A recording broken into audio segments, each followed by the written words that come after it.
share කරන්නම් presentation එක.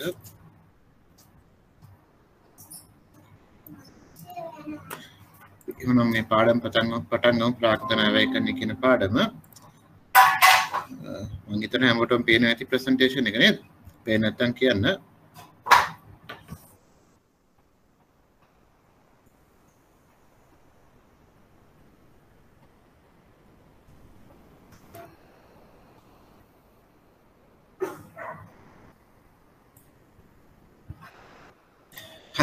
තර ප්‍රාර්ථනා අවයකරණය කියලා කියන්නේ අපි කිව්වා මූල කළමනාකරණයේ ප්‍රධාන කාර්යයන් තුනක් තියෙනවා කියලා. ඒ කාර්යයන් තුන තමයි අවශ්‍ය ප්‍රාර්ථනය ආම් පිරිවැයකින් රැස් කරන එක. දෙවෙනි කාර්යය තමයි එසේ රැස් කරපු ප්‍රාර්ථනය වැඩිම ප්‍රතිලාභයක් නැත්නම් අයිතිකරුවන්ගේ ධනය උපරිම වන ආකාරයෙන් ආයෝජනය කිරීම තමයි දෙවෙනි කාර්යය. තුන්වෙනි කාර්යය තමයි ආයෝජන ප්‍රතිලාභයන් බෙදා හැරීම. එමනම් දෙවෙනි කාර්යය තමයි අපි කිව්වේ ව්‍යාපාර රැස් කරපු ප්‍රාර්ථනය අයිතිකරුවන්ගේ ධනය උපරිම වන ආකාරයෙන් ආයෝජනය කරන එක. එසේ ආයෝජනය කරනවා නම් අපි සුදුසු ව්‍යාපෘති තෝරගන්න ඕනේ. දැන් සල්ලි තිබ්බට වැඩක් නැහැ. සල්ලි නිවැරදි මාර්ගයක යෙදුවේ නැත්නම් අයිතිකරුවන්ගේ ධනය උපරිම වෙන්නේ නැහැ නේද? ඒ නිසා අපි මේ හොයාගත්ත ප්‍රාර්ථනය අයිතිකරුවන්ගේ ධනය උපරිම වන ආකාරයෙන් ආයෝජනය කරද්දී සුදුසු ව්‍යාපෘතීන් තෝරගන්න ඕනේ. ඒ සුදුසු ව්‍යාපෘතීන් තෝරගන්න තමයි මේ ප්‍රාර්ථනා අයවැයකරණය කියන එක අවශ්‍ය වෙන්නේ. කරගත්තොත් මේ යටතේ අපිට ව්‍යාපෘතියක් තෝරා ගැනීමේ ක්‍රම 6ක් ඉගෙන ගන්න තියෙනවා. ඒතර වරින් වර එක්සෑම් එකේ මේ ක්‍රම 6ම අහලා තියෙනවා. 6ම කිව්වට වෙනස් කළ අභ්‍යන්තර ඵලදා අනුපාතිකය කියන එක අහලා නැහැ. ඊට අමතරව එහෙම නැතුණාට අනිත් සෑම එකක්ම එක්සෑම් එකේ අහලා තියෙනවා. ලකුණු 20ක් අනිවාර්යයෙන්ම මේ පාඩමෙන් එනවා. ඒ නිසා මේ එම අවුරුද්ද මේ මොකක් හරි ක්‍රමයකින් ප්‍රශ්නයක් ඇවිල්ලා තියෙනවා. ඊළඟ බලමු ප්‍රාර්ථනා අයවැයකරණය කියන්නේ මොකක්ද කියලා. ඒතර ව්‍යාපාරයේ සල්ලි ආයෝජනය කරද්දී ඵලදායී ව්‍යාපෘතියක් තෝරා ගැනීමට කරන ක්‍රියාවලියට තමයි මේ ප්‍රාර්ථනා අයවැයකරණය කියලා කියන්නේ. ඒතර මේ ප්‍රාර්ථනා අයවැයකරණය කිව්වොත් ව්‍යාපාරයේ දිගු කාලින තීරණයක්. මේවා කෙටි කාලින තීරණ නෙවෙයි. මේ තීරණ ගන්න ව්‍යාපාරයක් අවුරුදු 5ක් 10ක් යන ඉස්සරහා ඉතලා තමයි මේ තීරණ ගන්න වෙන්නේ. ඒ වගේම ව්‍යාපාරය මේ ආයෝජන ව්‍යාපෘතියක් තෝරා ගැනීමේදී විශාල වියදමක් දරනවා. ඒ වගේම මේ තීරණ හරියට ගත්තොත් අයිතිකරුවන්ගේ ධනෙ උපරිම වෙයි. එහෙම නැත්නම් ආයතනය බංකොලොත් වෙලා යන්න පුළුවන්.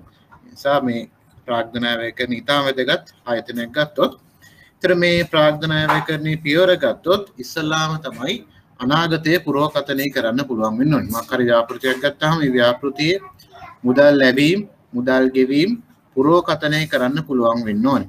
ඒක නිවැරදිව පුරවකථනය කරොත් තමයි නිවැරදි ව්‍යාපෘතියක් තෝරගන්න පුළුවන් වෙන්නේ. පළවෙනි කාර්යය තමයි මුදල් ප්‍රවාහයන් පුරවකථනය කිරීම. දෙවෙනි කාර්යය තමයි මුදල් ප්‍රවාහයන්ගේ අවදානම අගයන්න ඕනේ. කියන්නේ අපි මේ පුරවකථනය කරපු මුදල් ප්‍රවාහය කොච්චර නිශ්චිතව අපිට ලැබෙනවද නැද්ද කියලා අපි තීරණය කරන්න ඕනේ. නිශ්චිතව ලැබෙනවා නම් අවදානම අඩුයි. අනාගත මුදල් ප්‍රවාහයන් අවිනිශ්චිත නම් අවදානම වැඩි. ඊළඟ පියවර තමයි අපි මේ පුරවකථනය කරපු මුදල් ප්‍රවාහයන්ගේ අවදානම තීරණය කිරීම. ඊළඟ කාර්යය තමයි ව්‍යාපෘතියක බර තැබූ ප්‍රාග්ධන පිරිවැය තීරණය කිරීම. අපි මොකද්ද මේ බර තැබූ ප්‍රාග්ධන පිරිවැය කියන එකට අපි තාටිකකින් යමු. ඊළඟට අපි කරන්නේ මේ අපි පුරවකථනය කරපු මුදල් ප්‍රවාහයන් ව්‍යාපෘතියේ බර තැබූ ප්‍රාග්ධන පිරිවැයෙන් වට්ටම් කරලා තමයි මුදල් ප්‍රවාහයන් අගයලා තමයි ව්‍යාපෘතියක් තෝරගන්නේ බොහෝ විට. අපි කිව්වා මුල්ම දවසේ ව්‍යාපාරයකට ප්‍රාග්ධන රැස් කරන්න පුළුවන් ප්‍රධාන ආකාර දෙකක් තියෙනවා කියලා නේද? මොකක්ද ඒ ආකාර දෙක? කාට හරි මතක නම් ව්‍යාපෘතියේ ප්‍රාග්ධන රැස් කරන්න පුළුවන් ප්‍රධාන ආකාර දෙකක් තියෙනවා. මොනවද ඒ මාර්ග දෙක? කාට හරි කියන්න පුළුවන්?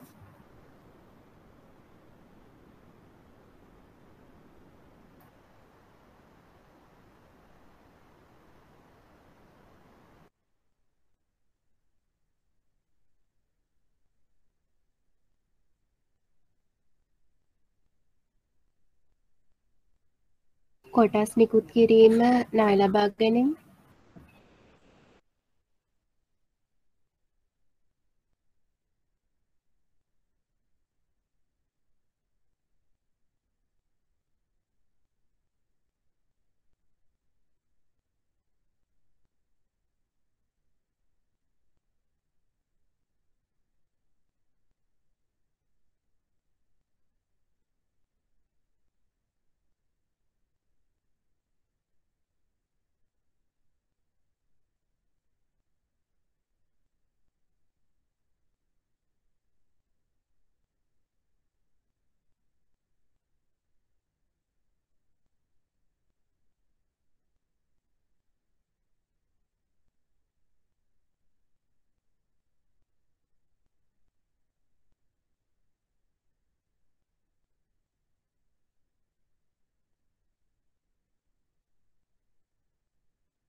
sorry මොකක් කරේ internet connection එකේ issue එකක් ආවා. දැන් මාව ඇහෙනවද? ඇහෙනවද මාව? ඇහෙනවා. thank you. එහෙනම් අපි කතා කරමින් හිටියා ව්‍යාපෘතියකට ප්‍රාර්ථනා රැස් ගන්න පුළුවන් ප්‍රධාන ආකාර දෙකක්. මොකක්ද ඒ ආකාර දෙක? පළවෙනි දවසේම කතා කරා නේද? මතකද? මොකක්ද ඒ ආකාර දෙක? අයිතිකරුවන්ගේ ප්‍රාග්ධනයයි ණය ප්‍රාග්ධනය. ඔව්. ව්‍යාපෘතියකට ප්‍රාර්ථනා රැස් ගන්න පුළුවන් ප්‍රධාන ආකාර දෙකක් තියෙනවා. එකක් අයිතිකරුවන්ගේ ප්‍රාර්ථනය, ණයකරුවන්ගේ ප්‍රාර්ථන. අපි කතා කරා ඉස්සෙල්ලා මේ බරතබූ ප්‍රාර්ථන පිළිවෙල කියන්නේ මොකක්ද කියලා නේද? එමනම් ව්‍යාපෘතියකට ප්‍රාග්ධන රැස් ගන්න පුළුවන් මේ ආකාර දෙකෙන් ප්‍රාග්ධන රැස් කරාට පස්සේ ඒ රැස් කරපු ප්‍රමාණය මත බර තැබු වගේට තමයි බර තැබු ප්‍රාග්ධන පිරිවැය කියලා කියන්නේ. මම සමීකරණය ලියන්නම්. මේ විදිහට තමයි බර තැබු ප්‍රාග්ධන පිරිවැය හොයන්නේ. මේ සමීකරණය ලියා ගන්න අපි ඉස්සරහදී තවදුරටත් මේකෙන් ගණන් හදමු. දැන්ට මේ සමීකරණය ලියා ගන්නකො. බර තැබු ප්‍රාග්ධන පිරිවැය කියලා කියන්නේ weighted average cost of capital සමානයි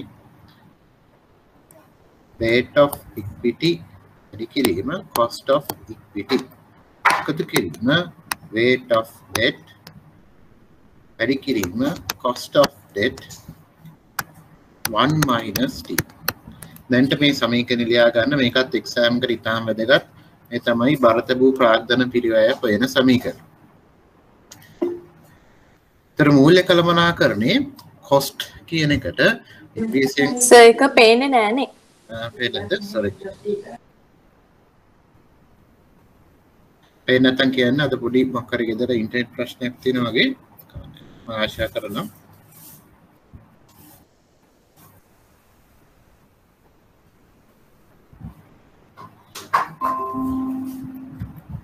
හරි දැන් පේනවද?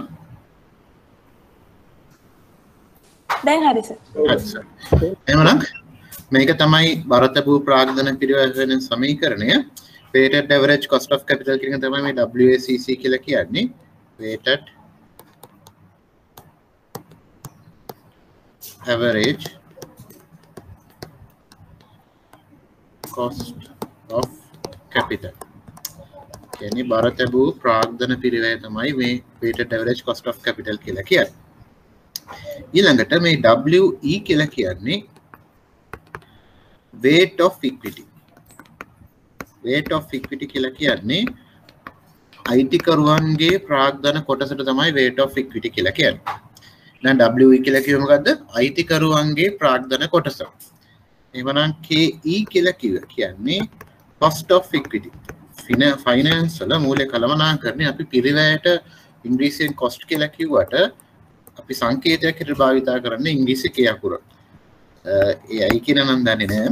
සම්මතයක් හැටියට cost එකට භාවිතා කරන ඉංග්‍රීසි K අකුර. එහෙනම් KE කියලා කිව්වේ cost of equity. එහෙම නැත්නම් අයිතිකරුවන්ගේ ප්‍රාග්ධනයේ පිරිවැයට තමයි cost of equity කියලා කිව්වේ. ඊළඟට weight of debt කියලා කිව්වේ WD කියලා කියන්නේ weight of debt. A ණයකරුවන්ගේ ප්‍රාග්ධන පිරිවැය. KD කියලා කිව්වේ cost of debt. ණයකරුවන්ගේ ප්‍රාග්ධන පිරිවැය. WD කියලා කිව්වේ weight of debt. එහෙම නැත්නම් ණයකරුවන්ගේ කොටස. KD කියලා කිව්වේ cost of debt. එහෙම නැත්නම් ණයකරුවන්ගේ පිරිවැය. T කියලා කියන්නේ tax rate. බදු අනුපාත. tax rate. එහෙනම් මේ තමයි මේ සමීකරණයේ තියෙන කොටස්. එතකොට එහෙනම් WE වැඩි කිරීම KE එකතු කිරීම WD වැඩි කිරීම KD 1 minus T. මනම් කල්පනා කරලා කියන්න බලන්න අයිතිකරුවන්ගේ ප්‍රාග්ධනය ණය ප්‍රාග්ධනය ගත්තොත් වැඩිම පිරිවැයක් තියෙන්නේ මොකේද? මොකේද වැඩිම පිරිවැයක් තියෙන්නේ?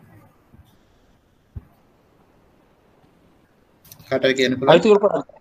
අයිතිකරුවන්ගේ ප්‍රාග්ධනය. ඔව්. අපි ඉගෙන ගත්ත කලින් දවසේම අයිතිකරුවන්ගේ ප්‍රාග්ධනය තමයි වැඩි පිරිවැයක් තියෙන්නේ කියලා. ඒ වගේම පේනවා ඇති මේ ණයකරුවන්ගේ ගත්තොත් මේ ණයකරුවන්ට විතරක් මේ 1 minus t කියලා කෑල්ලක් ඇවිල්ලා තියෙනවා. ඇයි? කාට හරි කියන්න පුළුවන්. අයිතිකරුවන්ගේ එහෙම කොටසක් නෑ නේද? ණයකරුවන්ට විතරක් මේ 1 minus t කියලා ඇවිල්ලා තියෙන්නේ. කාට හරි කියන්න පුළුවන්. අපි අයිතිකරුවන්ට මොනවද ගෙවන්නේ? ව්‍යාපාරයක් හැටියට ලාභාංශ තියෙන්නේ කොහෙද? බදු පසු ලාභයට යටින් නේද? නමුත් ණයකරුවන්ට මොනවද කියන්නේ?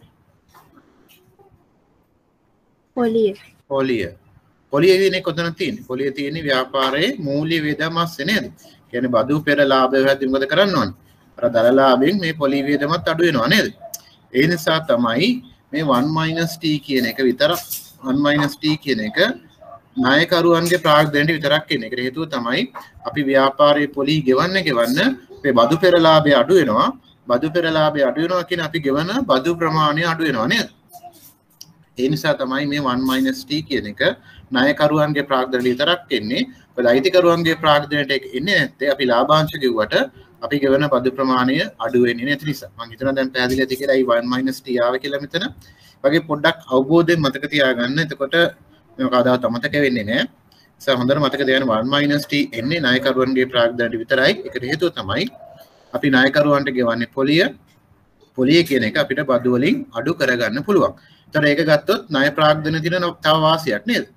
ණය ප්‍රාග්ධන තියෙන වාසියක් තමයි අපි ගෙවන පොලි ප්‍රමාණය බදු වලින් අඩු කරගන්න පුළුවන්. නිසා පොලි ගෙවන්න අපි ගෙවන බදු ප්‍රමාණය අඩුයි. ඊළඟ බලමු මේ weight එක හොයන්නේ කොහොමද කියලා. මම උදාහරණයක් කියලා අපි කිව්වොත් අපි හිතමු බලමු එක්සෑම් එකේ මාපු ගානක් දැනට බලමු. මම හිතන්නේ එක්සෑම් එකේ ආව මේ හා සමාන ගානක් මේ හා සම්බන්ධ. ඔයාලට මේ එක්සෑම් ප්‍රශ්නත් හම්බුණා නේද? මම හිතන්නේ හැමෝටම හම්බෙන්නේ නැති කියලා මම හිතනවා. හරි කමන්නේ. එක්සෑම් එකේ ආව ගණන් හදන්න දැම්ම බෑ. ඒ නිසා අපි සරල ගානක් හදමු දැනට. ඊට පස්සේ එක්සෑම් එකේ ගණන් වලට පස්සෙම ආපහු අපි හිතමු මේ සමාගමේ අයිතිකරුවන් මේ ව්‍යාපෘතියට අයිතිකරුවන් දානවා අපි හිතමු මිලියන 600ක්. මිලියන 600ක් අයිතිකරුවෝ ගේනවා. ණය ප්‍රාග්ධන හැටියට අපි රැස් කරනවා මිලියන 400ක්. දැන් අයිතිකරුවෝ මිලියන 600යි ණයකරුවෝ මිලියන 400ක් ගේනවා. එහෙනම් මුළු ප්‍රාග්ධනය මේ ව්‍යාපෘතියේ මිලියන 1000ක්. එහෙමනම් weight of equity කීයද? එන්න හැමෝටම පුළුවන් හදන්න. අයිතිකරුවන්ගේ කොටස කීයද? අයිතිකරුවන්ගේ කොටස කීයක් තියෙනවද? අයිතිකරුවන්ගේ කොටස කීයද? මුළු ප්‍රාග්ධනය 10යි 10න් 600ක් අයිතිකරුවෝ ගෙනා. එහෙමනම් කොච්චරක් අයිතිකරුවන්ගේ කොටස වෙනවද? 160ක් නේද? ඔව්. 600 බෙදීම 1000 සමානයි 160ක් තමයි අයිතිකරුවන්ගේ කොටස. ඒක තමයි මේ WE කියලා කියන්නේ. ඊළඟට ණයකරුවන්ගේ කොටස ගත්තොත් ඊටු ටික 140ක් තමයි ණයකරුවන්ගේ කොටස. දැන් පේන ඇති අයිතිකරුවන්ගේ කොටස සහ ණයකරුවන්ගේ කොටස හොයන හැටි මතක තියාගන්න. එක්සෑම් එකේ මුකුත් කියලා නැත්නම් හැමතිස්සෙම මේ අයිතිකරුවන්ගේ සහ ණයකරුවන්ගේ කොටස ගද්දී ණය ප්‍රාග්ධනය සහ අයිතිකරුවන්ගේ ප්‍රාග්ධනයේ වෙළඳපොළ අගයන් ගන්න. වෙළඳපොළ අගයන් අරගෙන තමයි මේ කොටස හොයන්න ඕනේ. පොත් අගය භාවිතා කරන්න එපා. පොත් අගය වෙළඳපොළ අගය අතර වෙනස කට්ටිය දන්නවා ඇති කියලා මම හිතනවා. නේද? වෙළඳපොළ කොටස් වල වෙළඳපොළ වටිනාකම සහ ණය ප්‍රාග්ධනයේ වෙළඳපොළ වටිනාකම භාවිතා කරලා තමයි මේ කොටස හොයන්න ඕනේ. පොඩ්ඩක් මතක තියාගන්න. තව එක ගානක් හදමු. මොනවා හරි ප්‍රශ්න තියෙනවා නම් කියන්න. මේ පාඩම ඉතාම වැදගත්. මම කිව්වා අනිවාර්යයෙන්ම ලකුණු 20ක ප්‍රශ්නයක් තියෙනවා. මේ සැරේත් බොහෝ විට ප්‍රශ්නයක් ඉන්න පුළුවන්. ඒක ඔකට එක්සෑම් නොවැම්බර් කියලා තමයි මට ආරංචි උනේ. අපිට කල් තියෙනවා. අපි දැන් මේට ඉගෙන ගමු මේ පාඩම. අපි හිතමු කිසියම් ව්‍යාපෘතියකට දල ආයෝජනය කරද්දී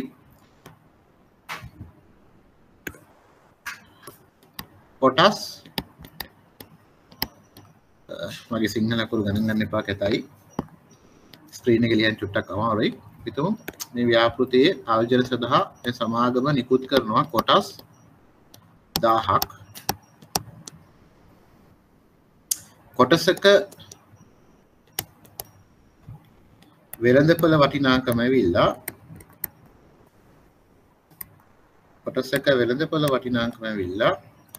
රුපියල් 100ක්.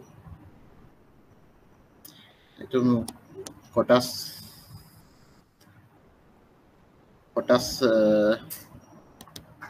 10000ක් නිකුත් කරා කියලා. කොටසක වටිනාකම රුපියල් 100 බැගින් කොටස් 10000ක් නිකුත් කරලා තිනවා මේ ව්‍යාපෘතිය සඳහා. ඒ වගේම බැංකු ණයක් අරගෙන තියෙනවා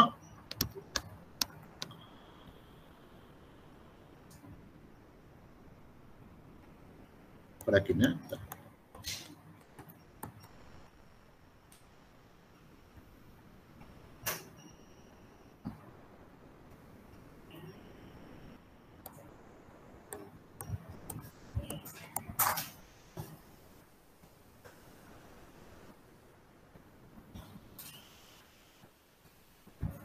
බැංකු ණයක් කරන් තිනවා ඒකේ ප්‍රමාණය ඇවිල්ලා මිලියන 8ක් පිටම මිලියන 2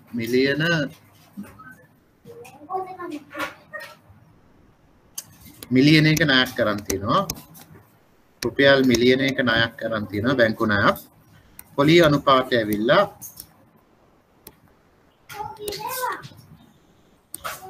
එතන 100ට 15 බැංකුවෙන් ගත්ත ණයේ පොලි අනුපාතය ඇවිල්ලා 100ට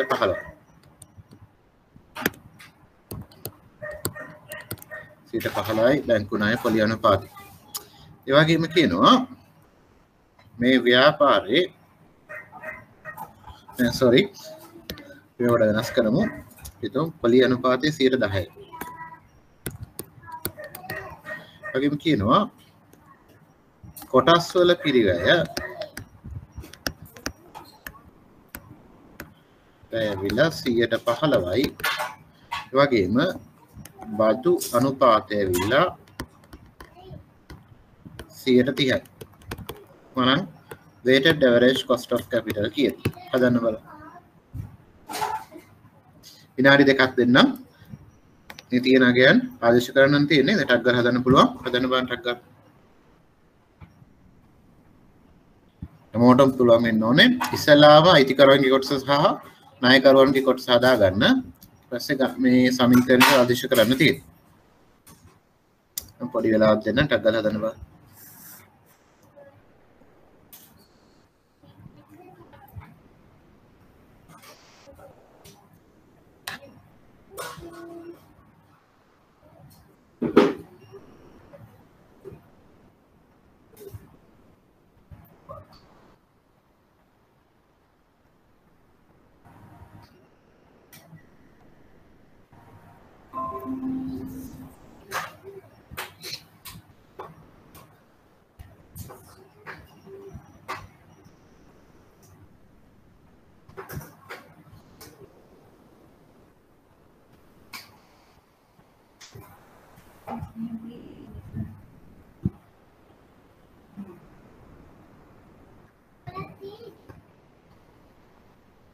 වෙන හදමු වෙලාව විතර කරගන්න ඕන නිසා මේක සරල ගානක් නිසා ඉස්සලාම අපි හොයා ගන්න ඕනේ කොටස් වල වෙළඳපළ වටිනාකම කොටස් 10000ක් තියෙනවා කොටස් 10000ක් තියෙනවා නේද 10000 100න් අඩි කරාම කොටස් වල වටිනාකම මිලියනයි නේද ඒ වගේම මේ තමයි මුළු කොටස් ප්‍රාග්ධනය ණය ප්‍රාග්ධනය ගත්තොත් එතනත් මිලියනයක් තියෙනවා නේද මුළු ප්‍රාග්ධනය ඇවිල්ලා රුපියල් මිලියන 2ක්. එහෙමනම් අයිතිකරුවන්ගේ කොටස කීයද? weight of equity කීයද? එහෙමනම් weight of equity කියන්නේ 150 නේද? 150 එන weight of equity ඇවිල්ලා 150. කියන්නේ සමානව තමයි අයිතිකරුවෝ සහ ණයකරුවෝ මේ ව්‍යාපෘතියට සල්ලි දාලා තියෙන්නේ. එහෙමනම් දැන් මොකද කරන්න ඕනේ? මෙයාගයන් අපිට මේ සමීකරණ ආදේශ කරන්න තියෙන්නේ weight of cost of capital සමානයි 110 වැඩි කිරීම cost of equity දීලා දෙනවා 115යි කියලා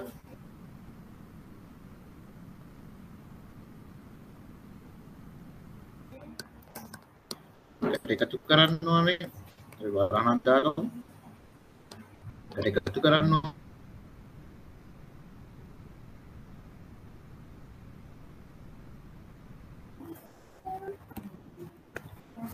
150 වැඩි කිරීම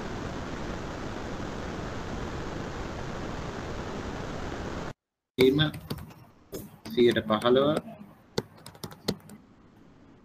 එකතු කිරීම 150 වැඩි කිරීම 110 වැඩි කිරීම එකකින් දෙකේ වදන වාසිය 100 105 නිකාම 107.5 නේ එකතු කිරීම 105 110 වැඩි කරාම 105යි 105 වැඩි කිරීම 70 3.5 නේද? ඒතර උත්තරය ඇවිල්ලා 111 නේද? මෙහෙම උත්තරයක් දාන්න. මෙහෙම උත්තරයක් දාලා හැමෝටම මෙහෙම උත්තරයක් දාවේ. ඔව් සර්. ඕනේ. හැමෝටම මේ උත්තරය ආවද? ආවේ නැත්තම් කියන්න. මේ වගේ ගණන් එනවා එක්සෑම් එකට.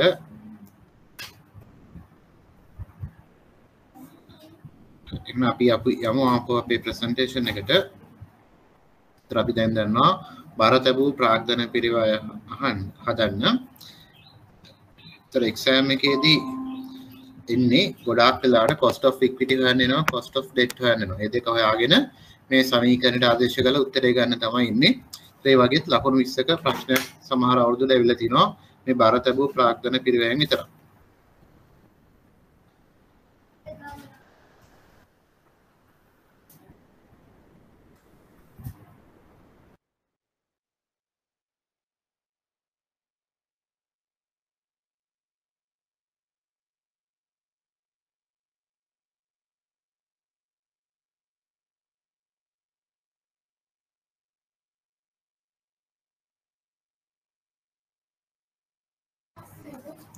අපි දැන් ආපහු ප්‍රසන්ටේෂන් එකට ගියොත් අපි දන්නවා දැන් බාරතබූ ප්‍රාග්ධන පිරිවැය හොයන්න. ඊළඟට බලමු අපිට මේ තියෙන ව්‍යාපෘති ප්‍රධාන වශයෙන් කොටස් දෙකකට බෙදන්න පුළුවන්. ඒ කොටස් දෙක තමයි ස්වාධීන ව්‍යාපෘති සහ අන්‍යෝන්‍ය වශයෙන් බහිෂ්කාර ව්‍යාපෘති කියලා කොටස් දෙකකට බෙදන්න පුළුවන්. ඉංග්‍රීසියෙන් කියනවා ස්වාධීනේවට ඉන්ඩිපෙන්ඩන්ට් ප්‍රොජෙක්ට්ස් කියලා. ඒගොම අන්‍යෝන්‍ය වශයෙන් බහිෂ්කාරයට අපි කියනවා mutually exclusive projects කියලා. මේක අපිට අවශ්‍ය වෙන්නේ ව්‍යාපෘතියක් තෝරගන්න යද්දී අපි බලන්න ඕනේ ඉස්සෙල්ලා මේ ව්‍යාපෘතිය ස්වාධීන එකක්ද අන්‍යෝන්‍ය වශයෙන් බහිෂ්කාර ව්‍යාපෘතියක්ද කියලා. ඒතර මේ ව්‍යාපෘති වර්ගය අනුව අපි ව්‍යාපෘතියක් තෝරගන්න ආකාරය වෙනස් වෙනවා. අපි බලමු ඉස්සරහදී කොහොමද වෙනස් වෙන්නේ කියලා. මෙතෙන්දී අපි ඉගෙන ගන්න ඕනේ මේ ව්‍යාපෘති දෙකක් තියෙනවා. එකක් ස්වාධීන අනිත් එක අන්‍යෝන්‍ය වශයෙන් බහිෂ්කාර. ස්වාධීනයි කියලා කියන්නේ එක් ව්‍යාපෘතියක් නිසා අනෙක් ව්‍යාපෘතියට බලපෑමක් නැත්නම් ඒවට අපි කියනවා ස්වාධීන ව්‍යාපෘති කියලා. කියන්නේ මම එක ප්‍රොජෙක්ට් එකකුයි තව ප්‍රොජෙක්ට් එකකුයි පටන් ගත්තට පස්සේ එක ප්‍රොජෙක්ට් එකකින් අනිත් ප්‍රොජෙක්ට් එකට බලපෑමක් නැත්නම් ඒකේ මුදල් ප්‍රවාහයෙන් බලපෑමක් නැත්නම් ඒවට අපි කියනවා ස්වාධීන ව්‍යාපෘති කියලා. අන්‍යෝන්‍ය වශයෙන් බහිෂ්කාරයි කියලා කියන්නේ එක් ව්‍යාපෘතියක් නිසා ව්‍යාපාරයේ තියෙන අනිත් ව්‍යාපෘතියට බලපෑමක් එනවා නම් ඒවට අපි කියනවා අන්‍යෝන්‍ය වශයෙන් බහිෂ්කාර ව්‍යාපෘති කියලා. උදාහරණ මොනවද තියෙන්නේ? ස්වාධීන ව්‍යාපෘති වලට සහ අන්‍යෝන්‍ය වශයෙන් බහිෂ්කාර ව්‍යාපෘති වලට. උදාහරණයකට අපි ගමු මංචි ආයතනය. මංචි ආයතනය පිටුම අලුතෙන් බිස්කට් වර්ගයක් වෙළඳපොළට හඳුන්වා දෙනවා. නම ව්‍යාපෘතියක් හැටියට. ඒතර මේ අලුතෙන් හඳුන්වා දෙන බිස්කට් ව්‍යාපෘතිය ස්වාධීන ව්‍යාපෘතියක්ද අන්‍යෝන්‍ය වශයෙන් බහිෂ්කාර ව්‍යාපෘතියක්ද? කාට හරි කියන්න පුළුවන්. මොකද හිතේ? මේ මංචි කියන සමාගම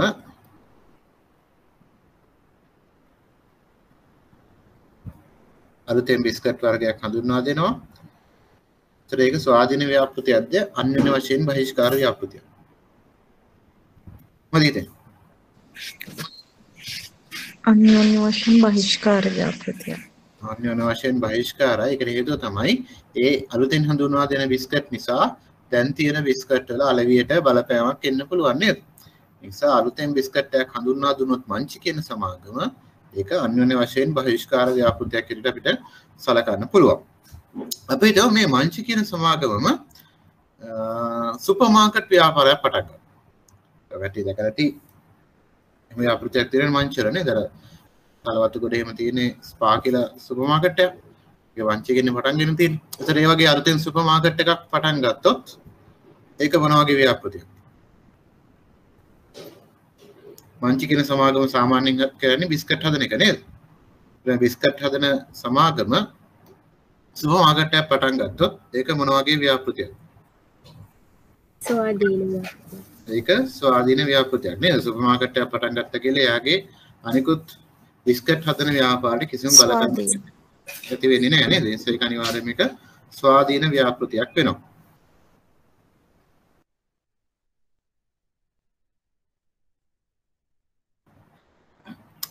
ඒතර අපි දැන් දන්නවා ස්වාධීන ව්‍යාපෘතියක් කියන්නේ මොකද්ද? අන්‍යෝන්‍ය වශයෙන් බහිෂ්කාර ව්‍යාපෘතියක් කියන්නේ මොකද්ද කියලා නේද? අපි බලමු එහෙනම් ව්‍යාපෘති අගයන්න තියෙන ක්‍රම. ඒතර ව්‍යාපෘතියක් අගීම සඳහා තියෙන ක්‍රම ගත්තොත් පළවෙනි ක්‍රමය තමයි ආපසු ගෙවීම් කාලය කියන එක. ඒතර ආපසු ගෙවීම් කාලය කියලා කියන්නේ අපි කිසියම් අපි දැන් දන්නවනේ මම කිව්වා ඉස්සෙල්ලා ව්‍යාපෘතියක් අගයන්න විවිධ ක්‍රම තියෙනවා කියලා. විවිධ ක්‍රම කියන්නේ අපේ සිලබස් එකේ තියෙන ක්‍රම 6ක්. ඒතර මේ ක්‍රම 6ක් ගත්තොත් අපි මොනවද දැනගන්න ඕනේ? ඉස්සෙල්ලාම අපි ඉගෙන ගන්න එපා නේද? මොනවද ඉගෙන ගන්න ඕන දේ කියලා.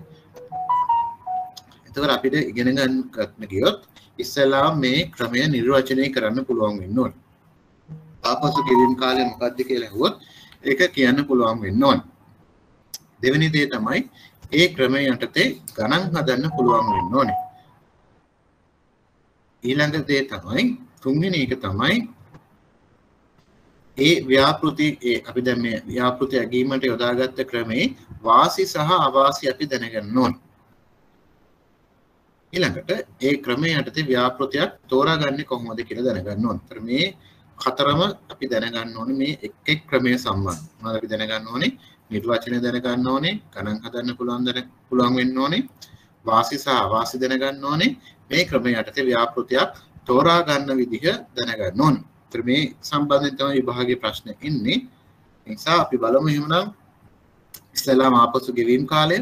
ආපසු ගෙවීම් කාලය කියලා කියන්නේ අපි ව්‍යාපෘතියකට මුදල් ආයෝජනය කරාට පස්සේ ඒ ආයෝජනය කරපු මුදල ආවරණය කරගන්න ගතවන කාලයට තමයි ආපසු ගෙවීම් කාලය කියලා කියන්නේ.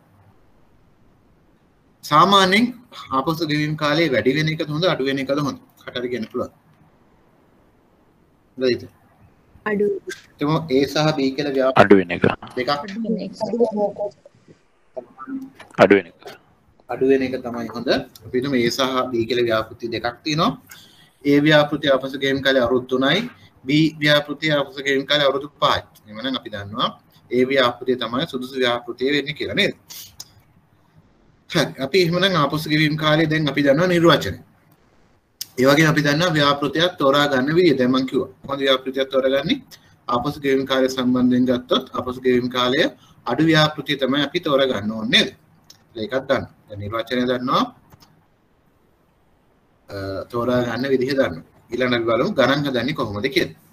අපි ඒක එක්සෑම් එකේ ආපු උදාහරණයකින් බලමු. ඒත් අපි එක්සෑම් එක ගණන් දැනුත් ඒත් එක්කම ඉවර කරගෙන යමු. ඒක ලේසියෙන් අපිට නේද?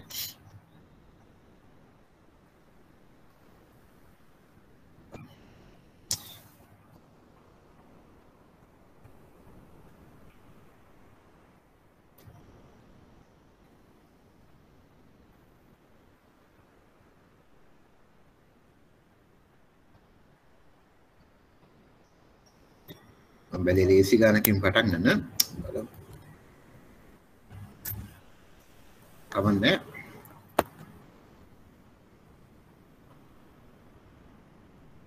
හරි මෙන්න මේ ගාන කියවත් මේක ඇවිල්ලා තියෙන්නේ 2018 මාර්තු 4 වෙනි ප්‍රශ්න කියවන්න බලන්න. විනාඩියක් දෙන්න ගාන පොඩක් කියවගන්න. papers තියෙනවා නම් papers ගන්න. මේක 2018 මාර්තු 4 වෙනි ප්‍රශ්නේ.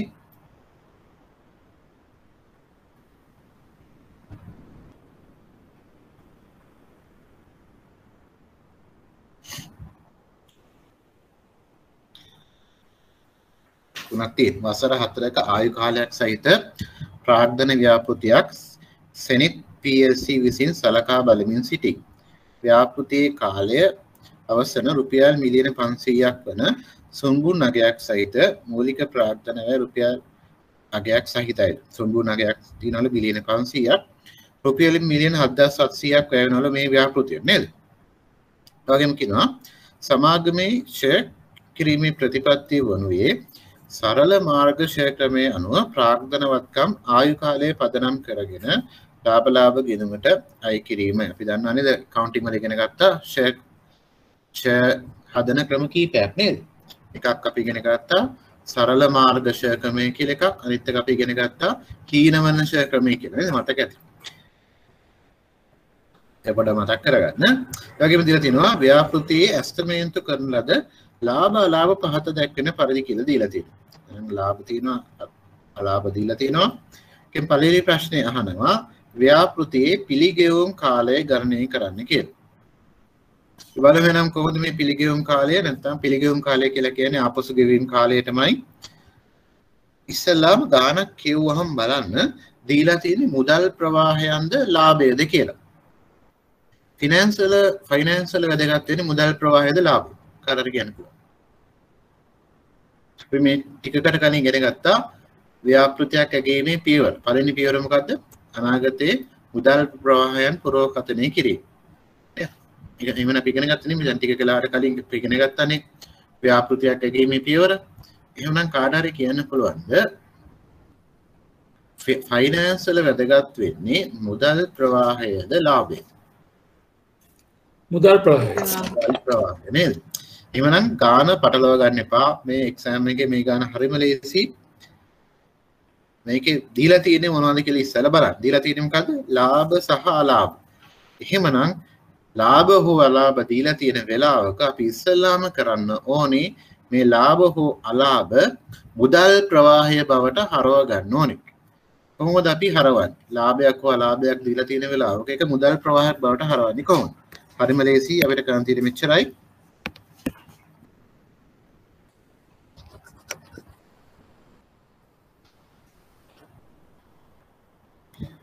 ලාභ හෝ අලාභ දීලා තියෙන වෙලාවක අපිට කරන්න තියෙන්නේ ලාභය හෝ අලාභය ගන්න ඕනේ ඉස්සෙල්ලාම.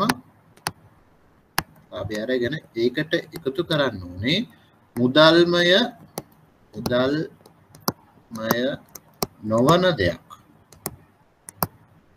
නොවන දෙයක් අඩු කරලා තියෙනවා නම්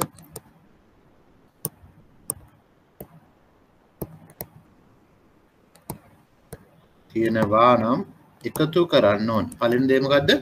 අපි ලාභය හෝ අලාභය අරගෙන මුදල්මය නොවන දෙයක් අඩු කරලා තියෙනවා නම් එකතු කරන්න ඕනේ. මම එකතු කිරීම ලකුණ මෙතන දාලා තියෙනවා. ඒ වගේම මුදල්මය නොවන දෙයක්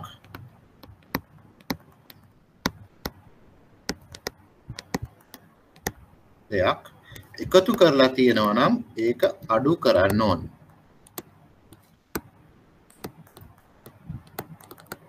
කියනවා නම් අපි අඩු කරන්න ඕනේ. එහෙම කරාට පස්සේ අපිට එනවා මුදල් ප්‍රවාහය. එහෙනම් දැන් අපි දන්නවා ලාභය අලාභය දීලා තියෙනවා නම් මුදල් ප්‍රවාහයක් බවට හරවන්නේ.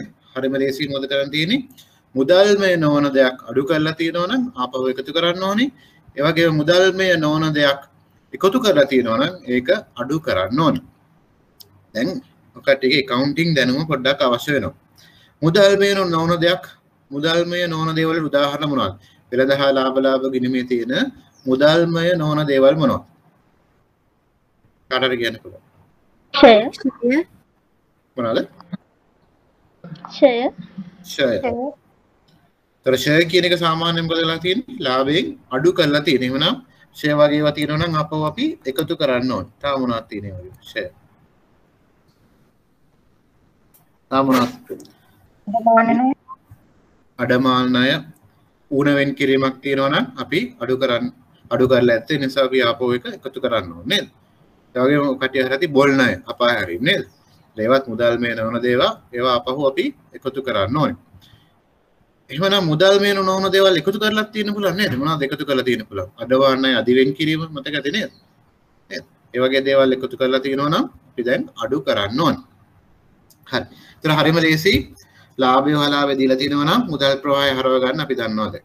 මුදල්මය නොවන දේවල් තියෙනවා ඒවා අපොස්ස ගලපුවාම අපිට මුදල් ප්‍රවාහය හොයාගන්න පුළුවන්. ඒ නිසා ගාන කියවද්දී පරිස්සමෙන් බලන්න අපිට දීලා තියෙන්නේ මුදල් ප්‍රවාහයද එහෙම නැත්නම් ලාභය හෝ අලාභයද කියන එක. දැන් මේ ගාන අපිට පේනවා දීලා තියෙන ලාභය හෝ අලාභය නේද?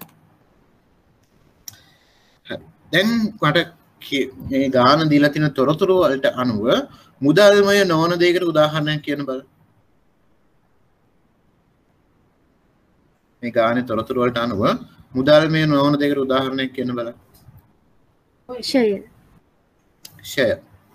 එහෙනම් මේ ව්‍යාපාරයේ වර්ෂයකට ෂය කීයද? කොහොමද අපි හදන්නේ? සරල මාර්ග ක්‍රමයට ෂය කරන්නේ කොහොමද?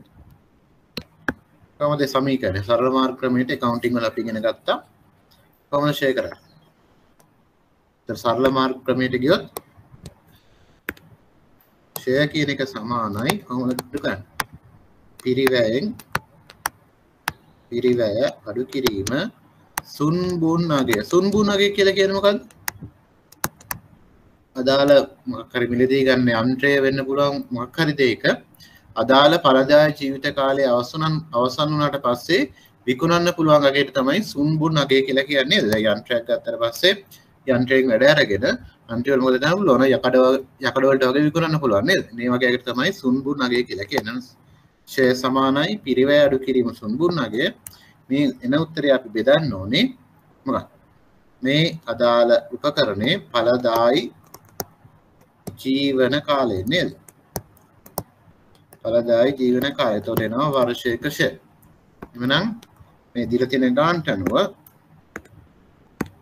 මේ යන්ත්‍රයේ පිරිවැය 7600යි ඵලදායි ජීවිත කාලය අවුරුදු 4යි සුන්බුන් අගේ මිලියන 500යි. තමයි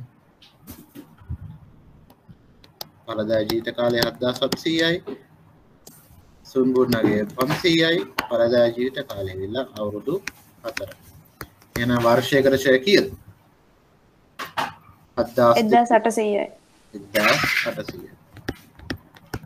දැන් අපි දන්නවා වර්ෂයකට ෂය හොයාගන්න. දැන් එහෙනම් අපි බලමු දීලා තියෙන තොරතුරු වලින් මුදල් ප්‍රවාහය හොයාගන්න. ඒතර මේ වගේ ගානක් දුන්නාම දීලා තියෙන තොරතුරු කාල රේඛාවක තමයි සටහන් කරගන්නේ. අපි ඉගෙන ගන්න කිසි කාල රේඛාව නේද? 1 2 3 4. අවුරුදු 4ක් දීලා තියෙනවා. ඉස්සෙල්ලා අපි ලියාගමු දීලා තියෙන ලාභයන් අලාභ පළවෙනි අවුරුද්දේ මිලියන 400ක පාඩුවක්.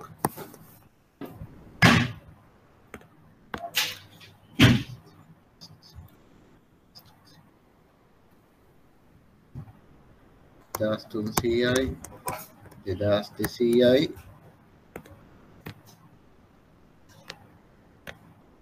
1500 නේද? මේ තමයි ලාභයන්. දැන් අපි මොකද කරන්න ඕනේ? මුදල් ප්‍රවාහය හොයන්න මොකද අපි කරන්න ඕනේ? කැෂ් ෆ්ලෝ එක හොයන්න මොකද කරන්න ඕනේ? ලාභය දීලා තියෙන ලාභ මුදල් මේ නොවන දෙයක් අඩු කරලා තියෙනවා නම් ආපහු එකතු කරන්න ඕනේ. මුදල් මේ නොවන දෙයක් එකතු කරලා දිනන එක අඩු කරන්න ඕනේ. අපි ඉගෙන ගත්ත ෂෙයා තමයි මෙතන තියෙන මුදල් මේ නොවන දේ. ඒක හොයාගත්තා 1800යි කියලා. එහෙනම් 1800 දෙකින් හැම අවුරුද්දෙම අපි ආපහු එකතු කරන්න ඕනේ නේද? මුදල් ප්‍රවාහය හරියට වෙනවා මෙතන 2200ක් 3100ක් 4000ක් 3300ක්. තර මුදල් ප්‍රවාහය ගත්තොත් ආරම්භයේ අපි කොච්චරක් වියදම් කරනවද? 7700ක් යනවා මේ යන්ත්‍රය මිලදී ගන්න නේද? එහෙනම් ආරම්භයේ 7700ක් වැය කරනවා. ඒ වගේම සුන්බුන් අගය කියන්නේ ව්‍යාපෘති අවසානයේ අපිට ලැබෙන අගේ එක ආපහු අපි එකතු කරන්න ඕනේ. එහෙම නේද? ඒක මුදල් ප්‍රවාහය. සුන්බුන් අගය කියලා කියන්නේ අපි විකුණලා අපිට හම්බෙන අගය. ඒ නිසා ඒක අපි ආපහු මුදල් ප්‍රවාහයදී එක එකතු වෙනවා අන්තිමට නේද? එහෙනම් මේ තමයි අපේ අවසාන මුදල් ප්‍රවාහයන්. ආරම්භයේ 7700ක් වැය වෙනවා. පළවෙනි අවුරුද්දේ තියෙන 2200ක්. දෙවෙනි අවුරුද්දේ 3100ක්. හතරවෙනි අවුරුද්දේ 4000ක්. හතරවෙනි අවුරුද්දේ 3800ක්. මේ තමයි අපේ මුදල් ප්‍රවාහය. මෙතන එනකන් තේරෙනවද ගන්න? තේරෙනවද නැත්නම්? තේරුනේ නැත්නම් කියන්න. මුදල් ප්‍රවාහය හොයාගත්තට තේරෙනවද? පළවෙනි අවුරුද්දේ 1400ක් නෙමෙයිද? ඔව් සෝරි. ගණන් බෑනේ 1400 sorry අද බැරි තේරෙනවද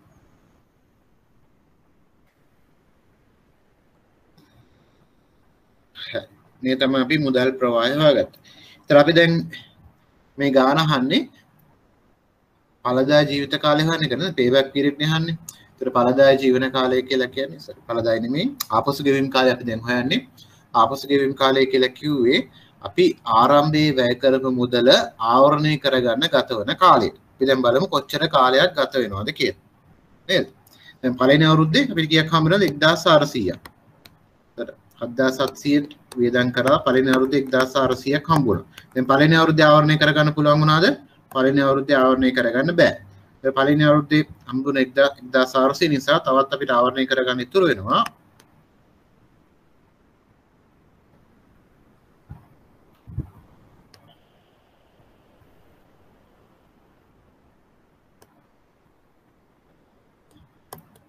ඍණ 6300ක් විතර වෙනවා නේද පළවෙනි අවුරුද්දේ. හරි අඩු කරලා වැරදි නම් කියන්න. එතකොට පළවෙනි අවුරුද්දේ අවසානයේ අපිට ආවරණය කරගන්න තියෙනවා 6300ක්. ඊළඟ දෙවෙනි අවුරුද්දේ අපිට 3100ක් 100යි හම්බෙන්නේ. ඒකට අනුව අපිට දෙවෙනි අවුරුද්දේ ආවරණය කරගන්න බැරි වෙනවා. දෙවෙනි අවුරුද්ද අවසානයේ අපිට ඉතුරු වෙනවා 3200ක් නේද? දෙවෙනි අවුරුද්ද අවසානයේ 3200ක් ඉතුරු වෙනවා. නමුත් තුන්වෙනි අවුරුද්දට යද්දී අපිට 3200යි ආවරණය කරගන්න ඕනේ 4000ක් හම්බ වෙනවා. එහෙනම් ආපසු ගෙවීම් කාලය කීයද? දැන් හරි. ආවරණය වෙනවනේ තුන්වෙනි අවුරුද්දේ. ආපසු ගෙවීම් කාලය කීයද? කාලය කීයද? අවුරුදු 2යි අවුරුදු තුන්වෙනි අවුරුද්දේ ආවරණය වෙනව නේද? මාස කීයද? මාස ගාන හොයන්නේ කොහොමද? කාට හරි කියන්න පුළුවන්. මාස ගාන හොයන්නේ කොහොමද? අවුරුදු දෙකයි මාස ගානකින් ආවරණය වෙනවා නේද? මොකද 3100ක් ආවරණය කරගන්න තුන්වෙනි 3200ක් ආවරණය කරගන්න තුන්වෙනි අවුරුද්ද අපිට 4000ක් හම්බ වෙනවා. දැන් මාස ගාන හදන්න මොකද කරන්න ඕනේ? 3200 බෙදනවා 4000න් 3200ක් ආවරණය කරගන්න ඕනේ අපිට 4000ක් හම්බ වෙනවා. මාස ගාන බලන්න ඒක 12න් වැඩි කරන්න ඕනේ. කොට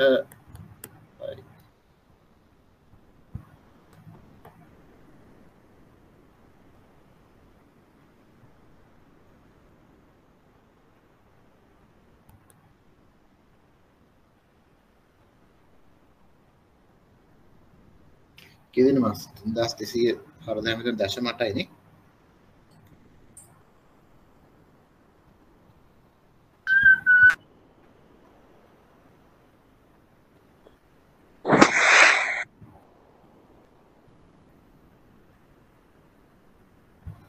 දශම 9.6 එනම් අපිට ආවරණය කරගන්න යන අවුරුදු 2යි මාස 9.6 මේ උත්තරය ආවද හැමෝටම ආපසු ගෙවීම් කාලයටද මේ උත්තරය ආවද? ඔව් සර්. හරි මේ ගාන හදන්න පුළුවන්ද? අමාරුද? තේරුණත් තැනක් තියෙනවද?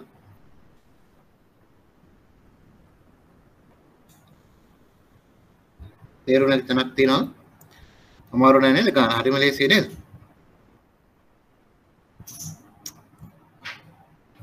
එතකොට අපි ඉස්සල්ලාම කරන්න ඕනේ මොකද මේ වගේ ගානක් දුන්නාම ඉස්සල්ලාම බලන්න ඕනේ අපිට දීලා තියෙන මුදල් ප්‍රවාහයද නැද්ද කියලා.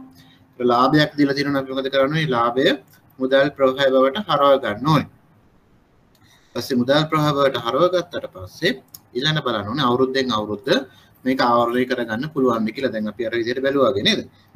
ඉස්සල්ලාම දීලා තියෙන එක දීලා තියෙන තොරතුරු කාල රේඛාවක සටහන් කරගෙන නේද? මේ වගේ අවුරුද්දෙන් අවුරුද්ද බලනවා ආවරණය වෙනවද කියලා.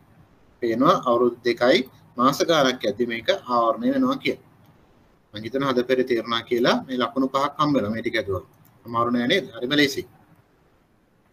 ඒ වගේම ගාන අන්තිම උත්තරේ විතරක් ලියන්න එපා වෙන කොහේ හරි කටුවට හදලා. මොකද දැන් මට වුණා වගේ දැන් මම එකතු කර 2200 දාලා වුණා වගේ වුණොත් එහෙම දැන් මේ වගේ හදලා පෙන්නුවොත් අඩුම ගානේ ක්‍රමයට හරි ලකුණු දෙක තුනක් හම්බ වෙනවා.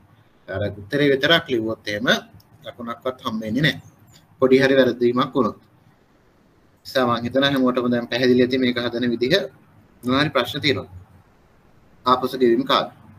ආපසු ගෙවීම් කාලය කියන්නේ මොකද්ද? මුදලක් ආයෝජනය කරාට පස්සේ ඒ ආයෝජනය කරපු මුදල ආවරණය කරගන්න ගතවන කාලය. ඒතර මේ ක්‍රමයේ දැන් අපි දන්නවා මේ ක්‍රමයේ නිර්වචනය දන්නවා, ගණන් හදන විදිහ දන්නවා, ව්‍යාපෘතියක් තෝරගන්න විදිහ දන්නවා. ව්‍යාපෘතියක් තෝරගන්නේ කොහොමද? අඩුම ආපසු ගෙවීම් කාලයක් තියෙන ව්‍යාපෘතිය තමයි අපි තෝරගන්න ඕනේ නේද? දැන් මේ ක්‍රමයේ තියෙන වාසිය මොනවද? කාටද කියන්නේ? මේ ක්‍රමයේ තියෙන වාසිය මොනවද? මේ ක්‍රමයේ තියෙන වාසිය මොනවද? ගණනය කිරීම පහසුයි. ඔව්. හරිම ලේසි නේද ගණනය කිරීම. ගණනය කිරීම පහසුයි. පහසුයි නේද? ඒතර මේක තමයි මේ ක්‍රමයේ තියෙන වාසිය. මේ ක්‍රමයේ තියෙන අවාසිය. ඔක නිතරම එක්සෑම් එකේ අහන ප්‍රශ්නයක් තමයි මේ ක්‍රමයේ තියෙන අවාසිය. ඒ නිසා හොඳට බලා ගන්න. එක්සෑම් එකේ කීප වතාවක් මම කිව්වා මේකේ තියෙන අවාසිය මොනවද කියලා. අවාසිය දෙකයි තියෙන්නේ. පළවෙනි අවාසිය තමයි ආපසු ගෙවීම් කාලයෙන් පසු ලැබෙන මුදල් ප්‍රවාහයන් නොසලකා හැරීම. දැන් පේන ඇති තුන්වෙනි අවුරුද්දෙන් පස්සේ අපිට හම්බ වෙනවා මේ 3800. මේ 3800 අපි ගණන් ගන්නවද? ඒක කෙලිම අමතක කරලා දානවා නේද? ඒක තමයි මේකේ තියෙන පළවෙනි අවාසිය. ආපසු ගෙවීම් කාලයෙන් පසු ලැබෙන මුදල් ප්‍රවාහයන් නොසලකා හැරීම. හොඳට බලා ගන්න එක්සෑම් එකේ මම හිතන තුන් වතාවකට වඩා ඇහුවා ආපසු ගෙවීම් කාලයේ තියෙන අඩුපාඩු මොනවද කියලා. ඒතර පළවෙනි අඩුපාඩුව තමයි ආපසු ගෙවීම් කාලයෙන් පසු ලැබෙන මුදල් ප්‍රවාහයන් නොසලකා හැරීම. දැන් මේ ගානේ ගත්තොත් මේ 3800 කියන එක අපි නොසලකා හරිනවා. නේද? අපි මෙතන යනකම් විතරයි ගාන හදන්න සැලකුවේ නේද? පළවෙනි අවුරුද්දේ හම්බෙච්ච මුදල් ප්‍රවාහයන් ගැන විතරක් හිතලා තමයි මේ ගාන හැදුවේ. මේ හතරවෙනි අවුරුද්දේ හම්බෙච්ච මුදල් ප්‍රවාහයන් ටික අපි නොසලකා හැරියා. ඒතර ඒක තමයි පළවෙනි අවාසිය. දෙවෙනි අවාසිය තමයි අපිට පේන ඇති මේ දෙවෙනි අවුරුද්දේ හම්බෙන 3100යි මේකයි එක හා සමානව තමයි සලකන්නේ. අපි දන්නවා අද හම්බෙන රුපියල් 1000යි අත මෙහෙම අවුරුදු දෙකකදී හම්බෙන රුපියල් 1000යි අවුරුදු තුනකදී හම්බෙන රුපියල් 1000යි එක හා සමානයි. අපි කෙසෙත් කතා කරමු. මේ අවුරුදු දෙකේදී හම්බෙන 1000යි තුන්වෙනි අවුරුද්දේ හම්බෙන 1000යි එක හා සමානයි. නෑ සර්. නෑ. ඒක හේතුව මොකක්ද? උද්දමනය නිසා උද්දමන බලපෑම. මුදලේ ශක්තිය අඩු වීම නිසා ගන්න පුළුවන් භාණ්ඩ සේවා ප්‍රමාණය අඩු වෙනවා නේද? ඒ නිසා දෙවෙනි අඩුපාඩුව තමයි මුදලේ කාලීන අගය නොසලකා හැරීම. එමනම් මේ ක්‍රමයේ තියෙන ප්‍රධාන අඩුපාඩු දෙකයි.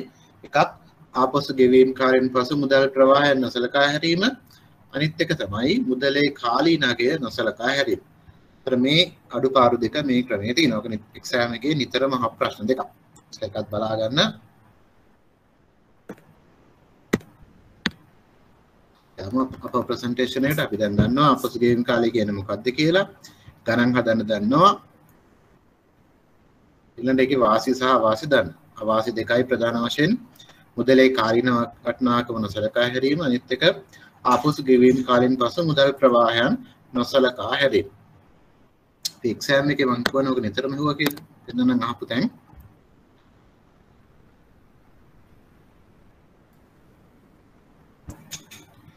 මේක ඇහුවා පළවෙනි වතාවට ඇහුවත්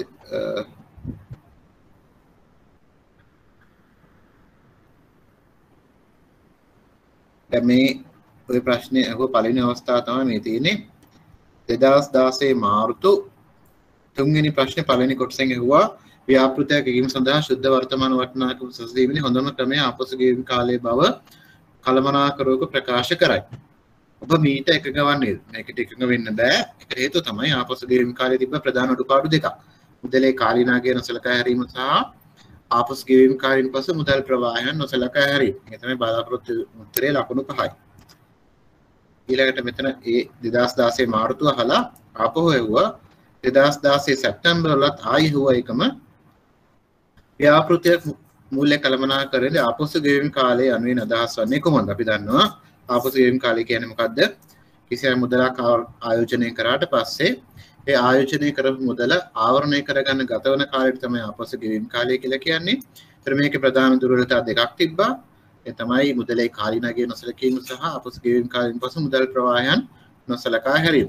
පේන ඇති සරත් ලකුණු 5ක ප්‍රශ්නයක් නේද? රිමලේසි එක්සෑම් එක. එකම ප්‍රශ්නේ ආයෙත් අහනවා නේද?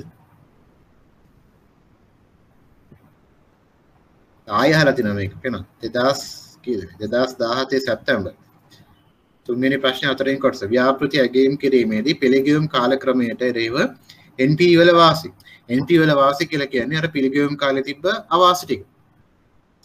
ඒකත් වෙන විදිහකින් අර ප්‍රශ්නේම අහලා තියෙන ලකුණු 5යි නේද? ආයෙ මෙතන ලකුණු දෙකක ප්‍රශ්නයකුත් තියෙනවා. ඒ විදිහට.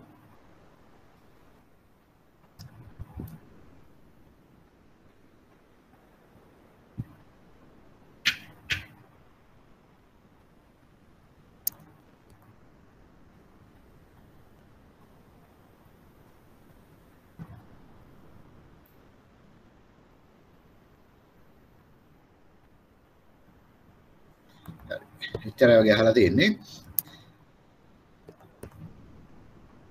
ගෙදරදී මෙන්න මේ ගාන හදන්න. මේක ඇවිල්ලා 2019 මාර්තු 4 වෙනි ප්‍රශ්නේ අර ඉස්සෙල්ලා වගේම ගානක්. මුදල් ප්‍රවාහය නෙමෙයි දීලා තියෙන ලාභය දීලා තියෙනව නේද? අර ලාභය දුන්නා මුදල් ප්‍රවාහය හොයාගන්න ඕනේ. මෙන්න මේකේ 4 වෙනි ගානේ දෙවෙනි කොටස හදන්න. මේ ආයෝජනයේ පිළිගෙවුම් කාලය ගණනය කරන්න කියලා තියෙනවා. මේක හදන්න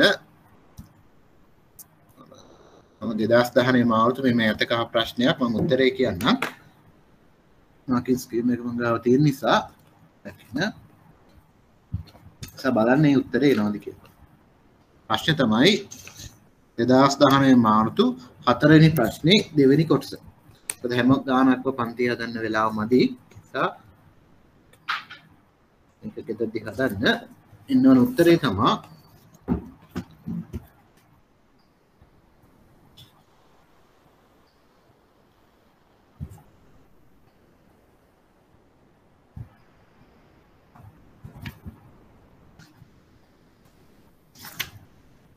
निर्दिनों में उत्तरे होने का मांग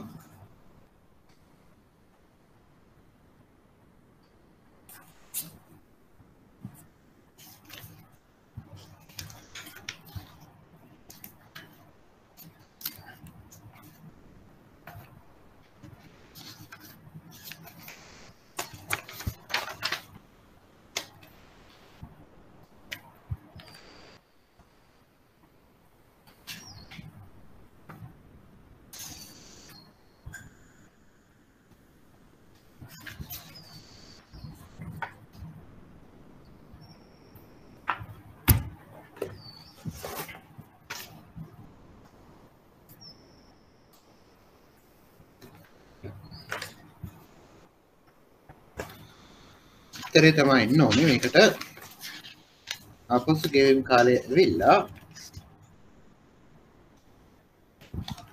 අවුරුදු 2යි මාස 1.5යි බලන්න මේ උත්තරේ එනවද කියලා මේක හදලා හැමෝම ගාම මේ පේපර් එක තියෙනව නේද 2019 මාර්තු 4 වෙනි ප්‍රශ්න දෙවෙනි කොටස උත්තරේ ඇවිල්ලා අවුරුදු 2යි මාස 1.5යි දැන් අපි මේ හදපු විදිහ තමයි හදන්නේ හදලා බලන්න මේ උත්තරේ එනවද කියලා දැන් අපි ඉගෙන ගත්තා ආපසු ගෙවීම් කාලය. එවනම් දැන් මේ ක්‍රමයේ තිබ්බ අඩුපාඩු නිසා තව ක්‍රමයක් හොයාගෙන තියෙනවා. ඒ ක්‍රමය තමයි වට්ටම් කළ ආපසු ගෙවීම් කාලය. ඒතර දෙවෙනි ක්‍රමය මොකද්ද?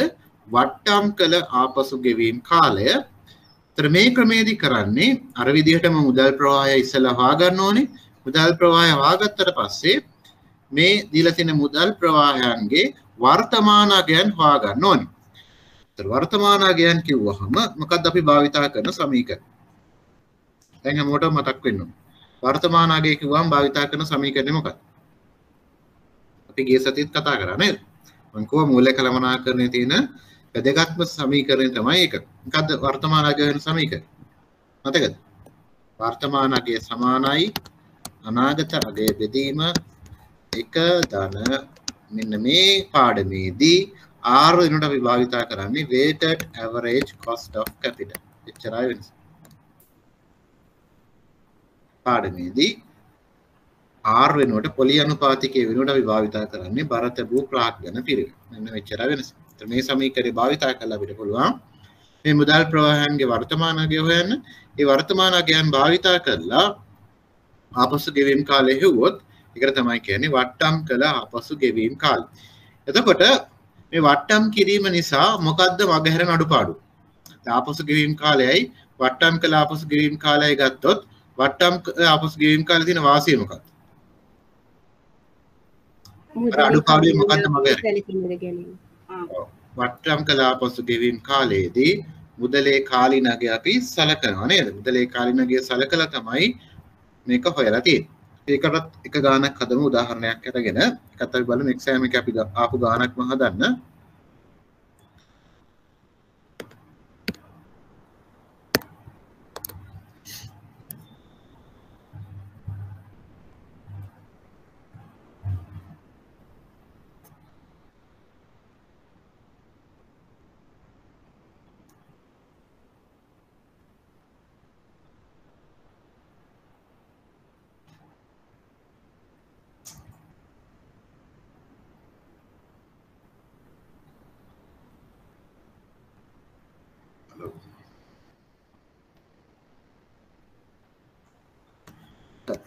වට්ටම් කළ ආපසු ගෙවීම් කාලෙන් එක ගානක් තියෙන එක දැන්ට හදන්න බෑ. අපි මේ ගානම එනම් හදුව වට්ටම් කළ ආපසු ගෙවීම් කාලේ හදුව මේ ගානෙම.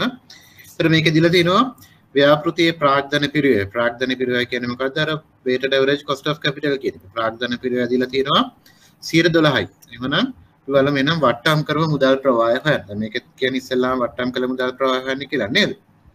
අපි ඉස්සෙල්ලාම බලමු අපේ මුදල් ප්‍රවාහය මොකක්ද? අපේ මුදල් ප්‍රවාහය උනේ මේක ලියාගමු මුදල් ප්‍රවාහය 0 1 2 3 4 ලියාගත්තා. වලින් 7700යි 1400යි 3100යි 4000යි 3800 නේද? මේ තමයි අපේ මුදල් ප්‍රවාහය ටික. එතකොට ඉස්සල්ලාම බලන්න මේක වාර්ෂිකයක්ද? මේක වාර්ෂිකයක්ද? වාර්ෂික. දන්නවද මොනවද වාර්ෂිකයක් කියන්නේ මොකක්ද කියන්නේ? මොකද්ද වාර්ෂිකයක තියෙන විශේෂත්වය? මුදල් ප්‍රවාහ සමාන වීම. මුදල් ප්‍රවාහයෙන් සමාන වීම තමයි වාර්ෂිකයක් ලක්ෂණ. මේක වාර්ෂිකයක්ද?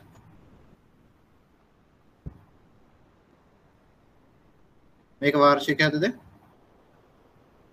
මුදල් ප්‍රවාහයෙන් සමානද හැම අවුරුද්දෙම? නෑ. නෑ. මේක වාර්ෂිකයක් නෙවෙයි නේද? හරි. එහෙමනම් අපිට අර සමීකරණේ මෙන්න මේක භාවිතා කරලා එක එක මුදල් ප්‍රවාහය වෙන වෙනම වට්ටම් කරන්න තියෙන්නේ නේද? හරිම ලේසි. අනාගත වටිනාකම බෙදීම එක ධන බරතැබූ ප්‍රාග්ධන පිරිවැය ඇදිලා තියෙනවා 12යි කියලා. එහෙනම් මෙතන පළවෙනි බලය. මෙතන 3100 බෙදීම එක ධන 0.12 දෙවෙනි බලය. මෙතන 4000 බෙදීම එක ධන 0.12 තුන්වෙනි බලය. එතන 3800 බෙදීම එක ධන 0.12 හතරවෙනි බලය. දැන් මම බලන වට්ටම් කරපු වගේ. පැහැදිලි නේද? අපි දන්නවා මේ සමීකරණ අපි කලින් ගිය සති දෙකේ මේ සමීකරණ ගැන කතා කරා නේද? දැන් හැමෝම දන්නවා මේ වට්ටම් කරන විදිය.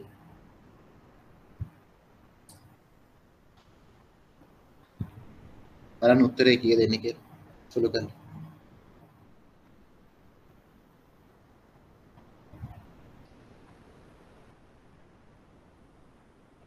එතනනවා 1250.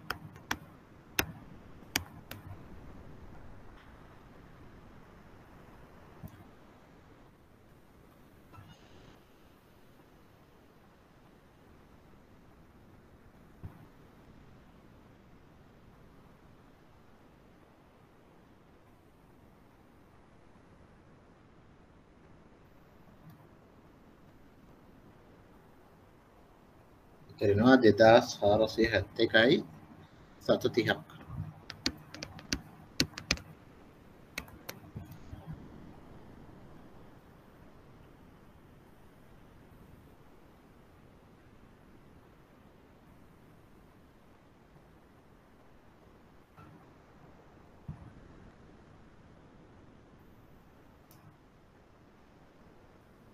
කරනවා 2840.12.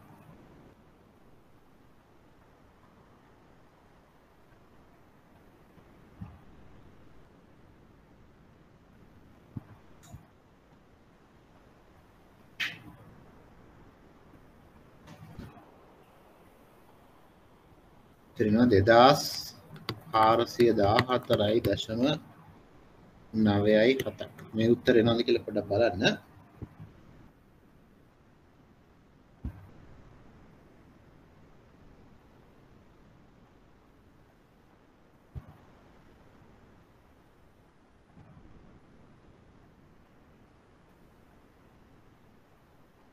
මේ උත්තරේ නේද?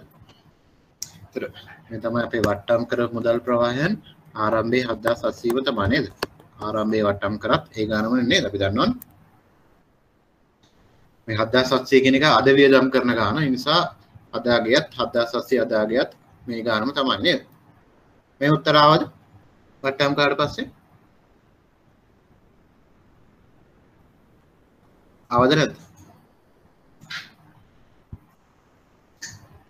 මේ උත්තර ආවද? ඔව් සර්. එහෙමනම් මම විනාඩියක් දෙන්නම් ආපසු ගෙවීම් කාලය ගන්න බලන්න. දැන් වට්ටම් කළ ආපසු ගෙවීම් කාලය ගන්න පුළුවන්. ඒතර වට්ටම් කළ ආපසු ගෙවීම් කාලේ පළවෙනි පියවර තමයි වට්ටම් කරපු මුදල් ප්‍රවාහයන් ටික හොයාගන්න එක. ඊට පස්සේ පුළුවන් ආපසු ගෙවීම් කාලය ගන්න.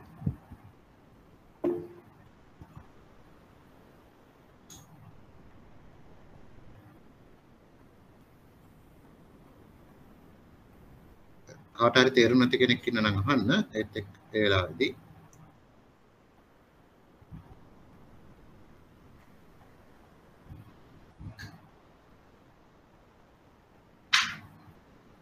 three years and 5.6 months කියලා කියන කෙනෙක් බලන්න උත්තරේ එනවද කියලා මම හිතට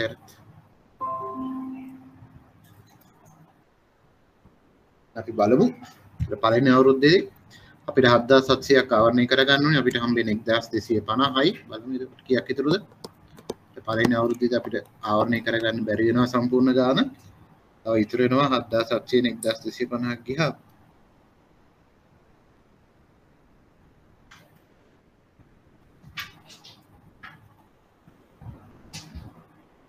අයදාසාරසිය 50ක් ඉතුරු වෙනවා. ඊළඟ දෙවෙනි අවුරුද්දේ අපිට හම්බ වෙනවා 2471.30ක්. ඒත් අපිට ආවරණය වෙන්නේ නැහැ. තවත් ඉතුරු වෙනවා නේද?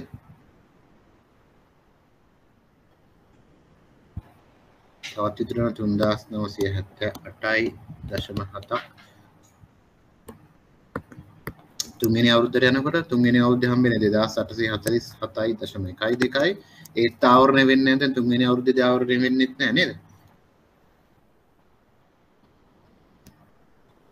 1847.1.2යි. දැන් තුන්වෙනි අවුරුද්දේ මෙච්චරයි හම්බෙන්නේ. ඒත් ඉතුරු වෙනවා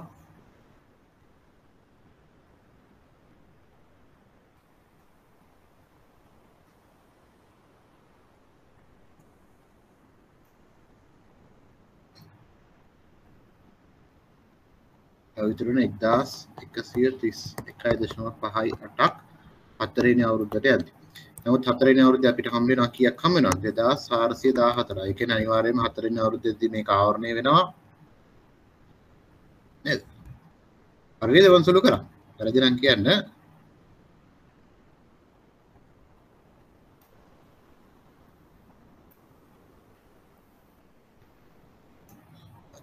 නම් ආපස් ගෙවීම් කාලය වෙලා අවුරුදු 3යි මාස ගාන බලන්න කරන්න ඕනේ 1131.5.8 බෙදන්න ඕනේ අපිට හම් වෙන මුළු ගාන 2414.94යි මේක මාස වලට ගේන්න නිසා 12න් වැඩි කරනවා වෙන අවුරුදු 3යි මාස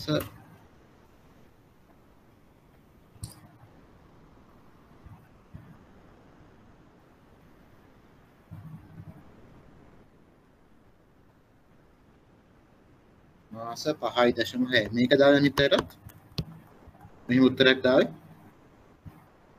අවුරුදු 3යි මාස 5.6ද ඔව් සර් එහෙනම් දැන් දන්නවා අපි දෙවෙනි ක්‍රමයට අපි ඉගෙන ගත්තා දෙවෙනි ක්‍රමය තමයි වට්ටම් කළ ආපසු ගෙවීම් කාලය එකම වෙනස මොකද්ද මේ ක්‍රමයේදී මේ ක්‍රමයේ තියෙන එකම වෙනස තමයි මුදල් ප්‍රවාහයන් ටික ඉස්සලාම බර තැබූ ප්‍රාග්ධන පිරිවැය භාවිතා කරලා වට්ටම් කරගන්න ඕනේ වට්ටම් කරගත්තට පස්සේ තමයි අපි බලන්නේ ආවරණය කරගන්න ගත වන කාලය. ඒතර අර ක්‍රමය හා සමානයි එකම දේ මෙතෙන්දී මුදල් ප්‍රවාහයන් වට්ටම් කරලා ගන්න. එච්චරයි වෙනසකට තියෙන්නේ. එහෙනම් මේ ක්‍රමයේ තියෙන වාසිය මොනවද? වට්ටම් කළ ආපසු ගෙවීම් කාලේ තියෙන වාසිය මොනවද?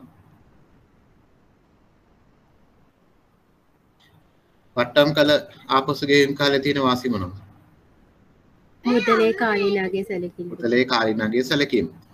මේ ක්‍රමයේ තියෙන අඩුපාඩු මොකක්ද? කාටද කියන්න පුළුවන්? මේ ක්‍රමයේ තියෙන අඩුපාඩු මොකක්ද? සියලුම මුදල් ප්‍රවාහ සැලකිලිට නොගෙන. ඔව් දැන් මේක හිතමු අපි දැන් අවුරුදු 4 මේක ආවරණය වෙනවනේ. අවුරුදු 5ේදී 5000ක් හම්බ වෙනවා කියලා. එහෙනම් මේ 5000 අපි නොසලකා හරිනවා නේද? එහෙනම් මේකෙදිත් අර ප්‍රශ්න තියෙනවා. අර ආපසු ගෙවීම් කාලේ තිබ්බ අඩුපාඩුව මෙතනක් තියෙනවා. ඒ අඩුපාඩුව තමයි ආපසු ගෙවීම් කාලයෙන් පසු මුදල් ප්‍රවාහයන් නොසලකා හැරීම කියන අඩුපාඩුව මේ ක්‍රමයේ තියෙනවා. එහෙනම් දැන් ක්‍රම දෙකක් ඉගෙන ගත්තා. තුන්වෙනි ක්‍රමය තමයි සුද්ධ වර්තමානගය. මේක ප්‍රසන්ටේෂන් එකේ ඊළඟ ක්‍රමය තමයි සුද්ධ වර්තමානගය කියන එක. එතකොට මම මෙහෙම ප්‍රශ්නයක් ඇහුවොත් ව්‍යාපෘතියක් ඇගීම සඳහා තියෙන හොඳම ක්‍රමය මොකක්ද කියලා ඇහුවොත් කවුරු හරි මොකක්ද උත්තර? මොකක්ද දෙන්න උත්තර? සුද්ධ වර්තමානගය. සුද්ධ වර්තමානගය තමයි ව්‍යාපෘතියක් ඇගීම සඳහා තියෙන හොඳම ක්‍රමය. ඒක හොඳට මතක තියාගන්න. ව්‍යාපෘතියක් අගයද්දී හොඳම ක්‍රමය මොකක්ද කියලා ඇහුවොත් අපි කියන්න ඕනේ සුද්ධ වර්තමානගය. මේකට හේතුව තමයි ආපසු ගෙවීම් කාලය සහ වට්ටම් කළ ආපසු ගෙවීම් කාලයේ තිබ්බ අඩුපාඩු දෙකම මේ ක්‍රමයේ නැහැ. එහෙනම් මේ ක්‍රමයේදී සුද්ධ වර්තමානගයේදී සියලුම මුදල් ප්‍රවාහයන් සලකනවා. ඒ වගේම මුදලේ කාලීනගය සලකනවා. ඒ නිසා තමයි මේ ක්‍රමය හොඳම ක්‍රමය වෙන්නේ අර කලින් ගෙනගත්ත ක්‍රම දෙකට සාපේක්ෂව. ඇයි ඒ ක්‍රම දෙකේම තිබ්බ අඩුපාඩු මේ ක්‍රමයේ නැහැ. ඒතර මේ ක්‍රමය හරිම ලේසි. මේ ක්‍රමය හරිම ලේසි කියලා කියන්නේ සුද්ධ වර්තමානගය කියලා කියන්නේ අනාගතයේ මුදල් ප්‍රවාහයන්ගේ වර්තමාන අගය අදාළ ව්‍යාපෘතියේ ආරම්භක පිරිවැයට එකතු කරාට පස්සේ එන අගය තමයි සුද්ධ වර්තමාන අගය කියලා කියන්නේ. එහෙනම් මොකද කරන්න තියෙන්නේ? මේ ක්‍රමෙත් කරන්න තියෙන්නේ මොකක්ද එහෙනම්? ඉස්සලා මුදල් ප්‍රවාහයන් ටික හොයාගන්න ඕනේ. ඊළඟට මුදල් ප්‍රවාහයන් ව්‍යාපෘතියේ බරපතල ප්‍රාග්ධන පිරිවැය යටතේ වට්ටම් කරන්න ඕනේ. ඒ සියලුම මුදල් ප්‍රවාහයන්ගේ එකතුව අරගෙන ව්‍යාපෘතියේ ආරම්භක පිරිවැයට එකතු කරොත් අන්න ඒ අගයට තමයි සුද්ධ වර්තමාන අගය කියලා කියන්නේ. මම හිතන්නේ පැහැදිලි ඇති. හරිම ලේසි නේද? එහෙනම් අපි දැන් මේ කතා කරමින් ඉන්න ගානේ මේ ගාන නේද? මේ ගානේ හතරවෙනි ප්‍රශ්නෙට අහනවා සුද්ධ වර්තමාන අගය ගණනය කරන්න කියලා. එවනම් හොයන්න බලන්න. දැන් අපි දන්නවා දැන් මුදල් ප්‍රවාහයන් ටිකත් වට්ටම් කරා නේද? එවනම් සුද්ධ වර්තමාන අගය හොයන්න බලන්න මේ ගාන. වෙනද නේ? දැන්ටමත් අපි ලකුණු 15ක් ගත්තා. දැන් සෑම එක අමාරු නෑ ඒකයි මං කිව්වේ. දැන්ටමත් අපිට ලකුණු 15ක් තියෙනවා. මේ පේපර් එකේ. සුද්ධ වර්තමාන අගය හොයන්න බා. විනාඩියක් දෙන්න.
කිය දෙන්න උත්තරේ.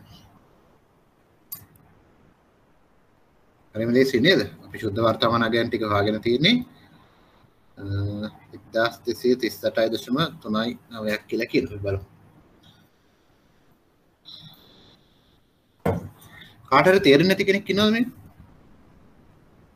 නෑ නේද? හැමෝටම පුළුවන් ඉන්නව නේද? බලවෙන මොකක්ද උත්තරේ කියලා. වටනම් තියෙන මේ ටික පොඩ්ඩක් මකලා දාන එක නේද? මට තියෙන මේ ටික මකලා සුද්ධ වර්තමාන අගය කියලා කියන්නේ මෙන්න මේ ඔක්කොගේම එකතුව නේද? මෙන්න මේ ටික එකට එකතු කරොත් මේ නගයට තමයි NPV නැත්නම් net present value සුද්ධ වර්තමාන අගය කියලා කියන්නේ. ඒතර කෙටියෙන් NPV කියලා කියන්නේ මේ සුද්ධ වර්තමාන අගයට මේ ටික අපිට එකට එකතු කරන්න තියෙනවා.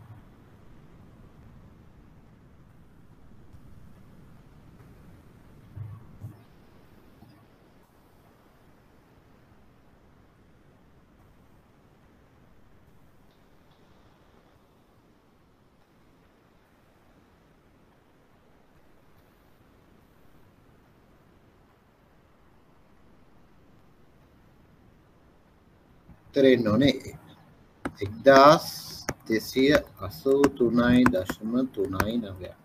මෙහෙම උත්තරයක් මේ හා ආසන්න අගයක් එයි දශම ස්ථාන වලින් පොඩ්ඩක් එහෙම වෙනවාට කවන්නේ. මේ හා ආසන්න අගයක් එන්න ඕනේ හැමෝටම. එහෙම උත්තරයක් ආවද?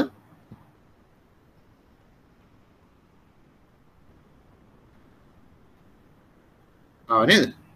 හැබැයි මෙහෙම උත්තරේ තිබ්බොත් මට එක ලකුණක් අඩු කරන්න වෙනවා පේපර්ස් බලද්දි. ඇයි? කාට හරි කියන්න පුළුවන්. දාන ලකුණ දාලා නැති නිසා. හා?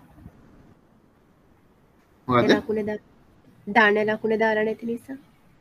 ඒක නෙමෙයි. කොහොමත් ඍණ ලකුණක් නැති නිසා කොහොමත් මේක ධන හැටියටම සැලකන්නේ. ඇයි මම ලකුණක් අඩු කරන්නේ? පේපර්ස් වලදී මට අකමැත්තෙන් වුණත් එක ලකුණක් අඩු කරන්න වෙනවා. රුපියල් මිලියන දාලා නැති නිසා. ඒ හින්දා මේක ලියන්න ඕනේ රුපියල් මිලියන කියලා අනිවාර්යයෙන්ම තියෙන්න ඕනේ. එහෙම නැත්නම් එක ලකුණක් අඩු කරන්න වෙනවා. ඒ වගේ වෙන ලකුණු අඩු කරගන්න එපා. මම ඔය පේපර්ස් බලද්දි තියෙන වැරදි තමයි මම සැරෙන් සැරේ මතක් කරන්නේ. ඒ වගේ වැරදි කරන්න එපා. රුපියල් මිලියන කියන එක අනිවාර්යයෙන්ම ලියන්න ඕනේ. හරි. ඒ වගේ ඒවා නිසාත් සමහරට එක්සෑම් ෆේල් වෙනවා. මේ පොඩි දෙයක් කියලා දෙන්න ඕනේ. සමහර වෙලාවට ඩිස්කවුන්ටිං ෆැක්ටර් කියලා එකක් දෙනවා කට්ටියට. ඩිස්කවුන්ටිං ෆැක්ටර්. කියන්නේ වට්ටම් සාධක කියලා එකක් දෙනවා. වට්ටම් සාධකය කියලා කියන්නේ ඇත්තටම දැන් අපි පළවෙනි අවුරුද්ද ගත්තොත් මොකද කරේ ඇත්තටම? අපි කරේ 1400 බෙදුවා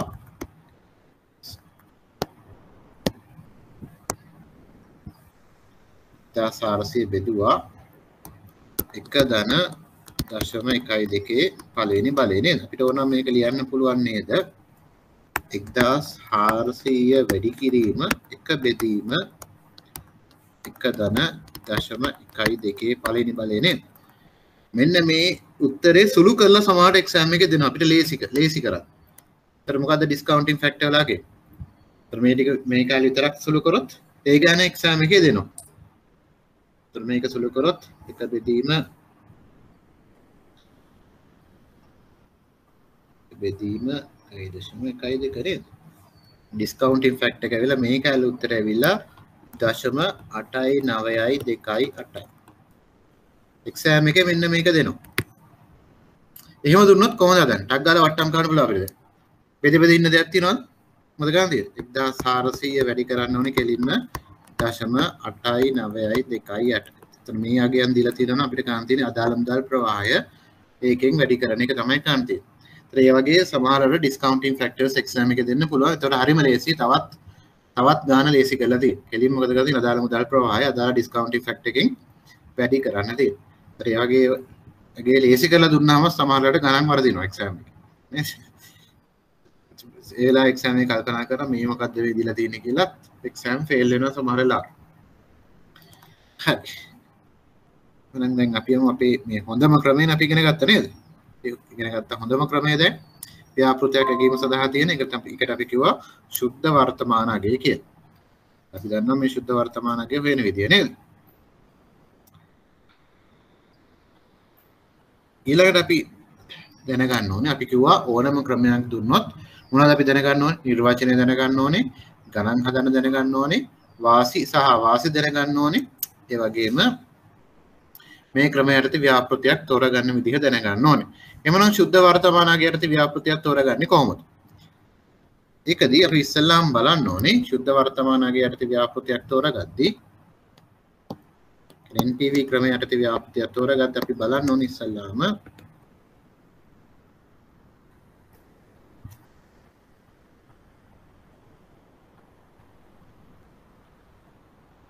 වරිට පේනව නේ මම ලියන්නේ. පේන්නේ නැත්තම් කියන්න. ඉස්සලාම් බලන්න මේ ව්‍යාපෘතිය ස්වාධීනද එහෙම නැත්තම් සිංහලෙන්ම ලියන්න ඕනේ. මම සිංහලෙන් ලියන්නේ නැත්නම් සිංහල අකුරු කැත නිසා ඉංග්‍රීසි අකුරු තරසක් නැහැ. නමුත් සිංහල අකුරු මගේ තේරෙන්නේ නැති නිසා තමයි සිංහලෙන් ලියන්නේ නැත්තේ ගොඩක් වෙලාට. ඉස්සලාම් බලන්න ව්‍යාපෘතිය ස්වාධීනද එහෙම නැත්තම් අන්‍යෝන්‍ය වශයෙන් බහිෂ්කාරද කියලා. තර ව්‍යාපෘතියක් ස්වාධීන නම් ධන NPV අගයක් තියෙන සියලුම ව්‍යාපෘතිවල මුදල් ආයෝජනය කළ යුතුයි. එහෙනම් ව්‍යාපෘතියක් ස්වාධීන නම් ධන NPV අගයක් තියෙන සියලුම ව්‍යාපෘතිවල මුදල් ආයෝජනය කරන්න ඕනේ. අන්‍යෝන්‍ය වශයෙන් බහිෂ්කාර නම් අපි දන්නවා අන්‍යෝන්‍ය වශයෙන් බහිෂ්කාරය කියන්නේ මොකද්ද? එක් ව්‍යාපෘතියක් නිසා අනෙක් ව්‍යාපෘතියට බලපෑමක් තියෙනවනේ අපි ඒවට කියනවා අන්‍යෝන්‍ය වශයෙන් බහිෂ්කාර ව්‍යාපෘති කියලා. ව්‍යාපෘතියක් අන්‍යෝන්‍ය වශයෙන් බහිෂ්කාර නම් වැඩිම NPV අගයක් තියෙන ව්‍යාපෘතිය තමයි තෝරගන්න ඕනේ.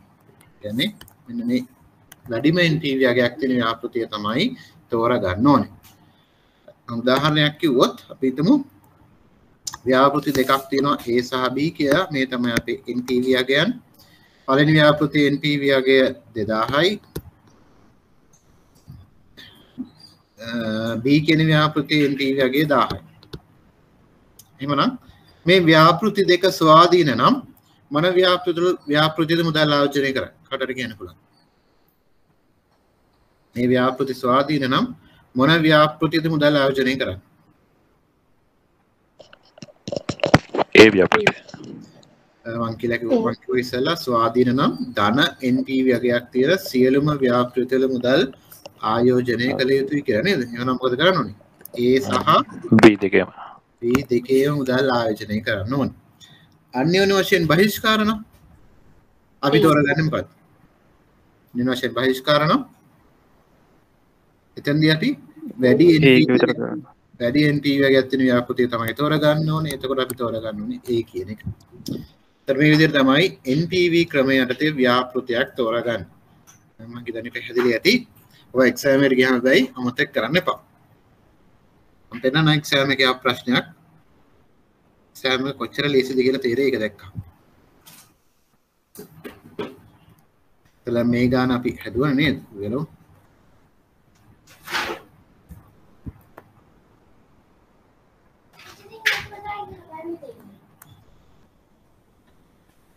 දැන් එහෙනම් මේ 8 වෙනි ගාන මොකක්ද උත්තරේ බං? 8 වෙනි ගානේ පළවෙනි කොටස උත්තරේ මොකක්ද?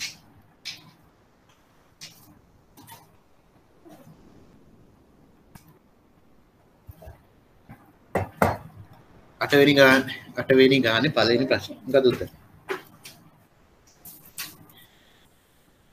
10%ක ප්‍රාග්ධන පිරිවැයකින් පටන් ගන්නා x සහ y යන ව්‍යාපෘති දෙක ආරම්භ කොට වර්ෂ 4ක් සඳහා වූ ශුද්ධ වර්තමාන අගයේ පිරිවැලින් රුපියල් මිලියන 90ක් සහ 85ක් බව සිතයි.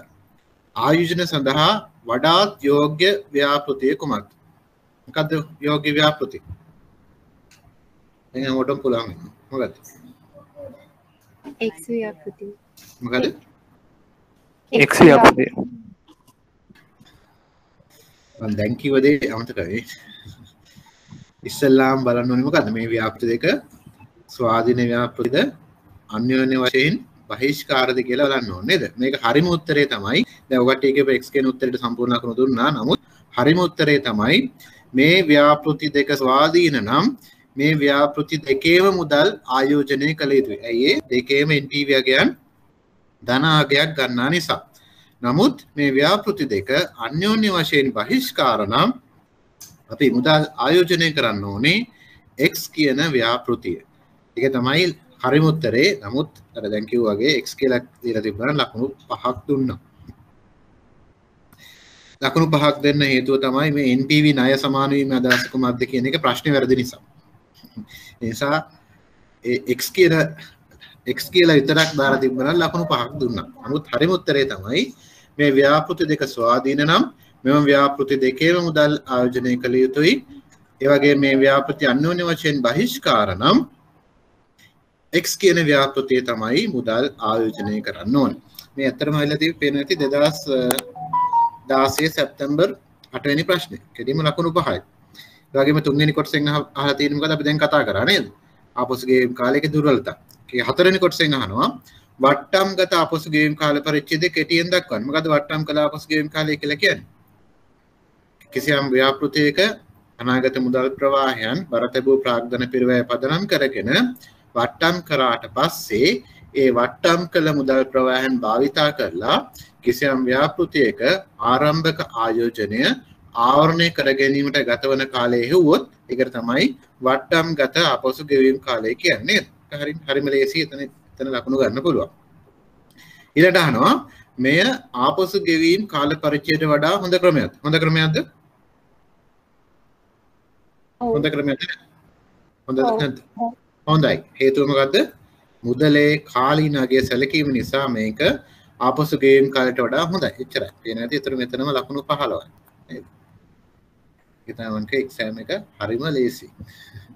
සීම අමාරුවක් නැහැ. ඊළඟ මේ 2016 මාර්තු තුන්වෙනි ප්‍රශ්නේ තුන්වෙනි කොටස. හරිම ලේසි. මුදල් ප්‍රවාහයන් දීලා තියෙනවා, ප්‍රාග්ධන පිරිවැය දීලා තියෙනවා. වට්ටම් කරලා උත්තරය ගන්න තියෙනවා. ඒකින්ද හැමෝටම පුළුවන් මේක පන්ති හදන්නේ. පන්ති හදා ගන්න පුළුවන් හැමෝටම නේද? ඒ වගේම ගානක් තියෙනවා මෙතන. හරි මේ ගාන පොඩ්ඩක් කියවන්න. මේක 2017 සැප්තැම්බර් 3 වෙනි ප්‍රශ්න. විනාඩියක් දෙන්නම් ගාන කියවන්න බෑ. මම ගාන හදන්නේ නැහැ. ගාන හදන විදිය පොඩ්ඩක් කියලා දෙන්නම්. මොකද හරිම ලේසි නිසා ගාන හදන්නේ නැහැ.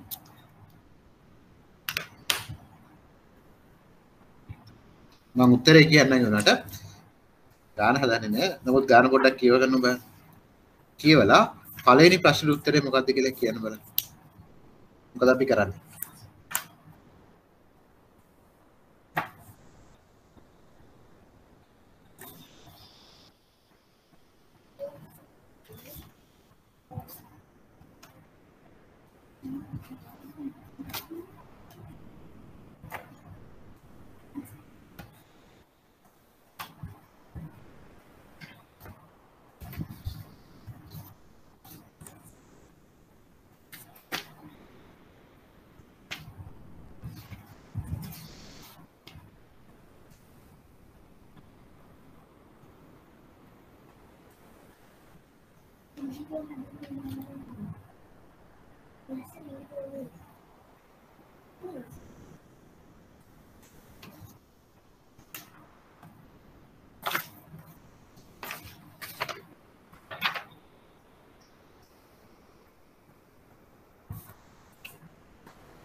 හරි ගාන කියවගත්ත නේද?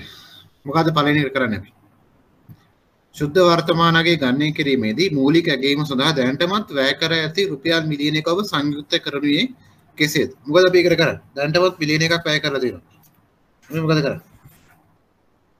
කාටද කියන්න පුළුවන්? සංකෝස්ට් එකක් විදියට සැලකන. ඔව්. මේවට අපි කියනවා ගිල් උණු පිරිවැය කියලා නේද? සිංහලෙන් කියනවා සංකෝස්ට් එකට ගිල් ඌ පිරිවැය කියලා.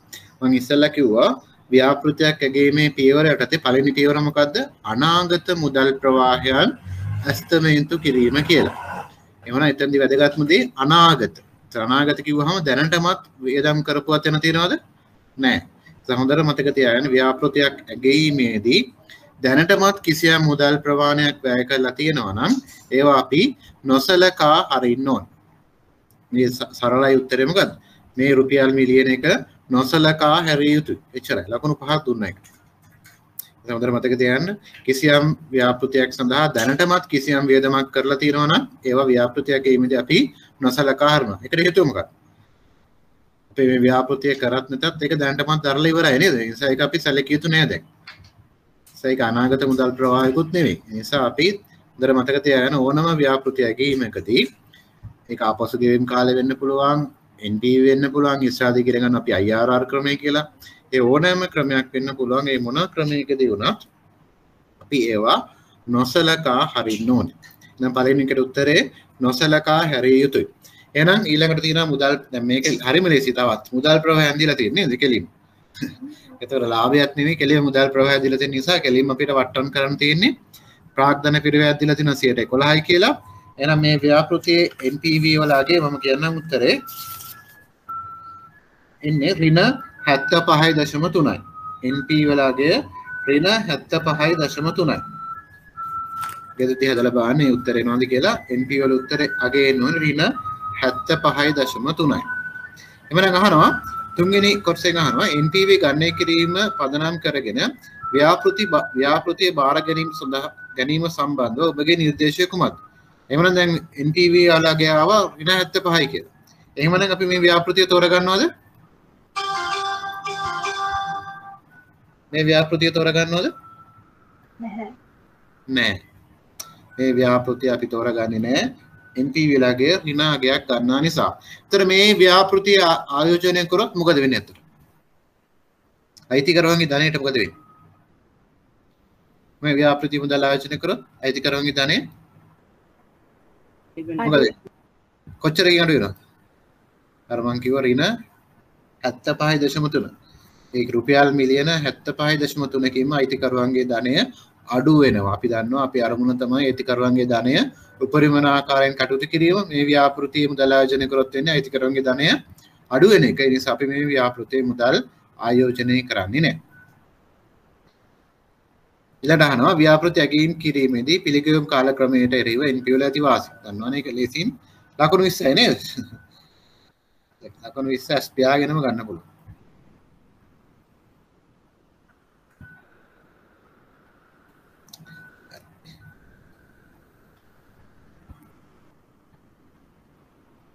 ඊළඟට මේ ළඟදීම එක්සෑම් එකක් තිබ්බා නේද? 2021 ජනවාරි වල බලමු මේකේ ආ ප්‍රශ්නෙත් මම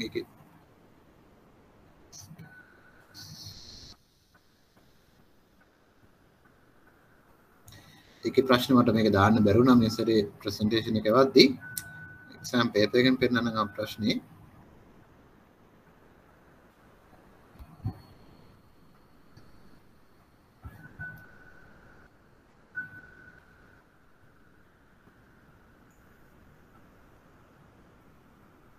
මේක පේන ඇති කියලා මම හිතුවා හැමෝටම.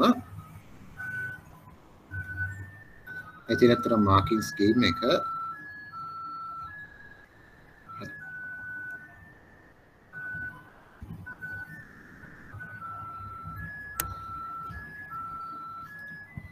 මේ තියෙන්නේ ගාන.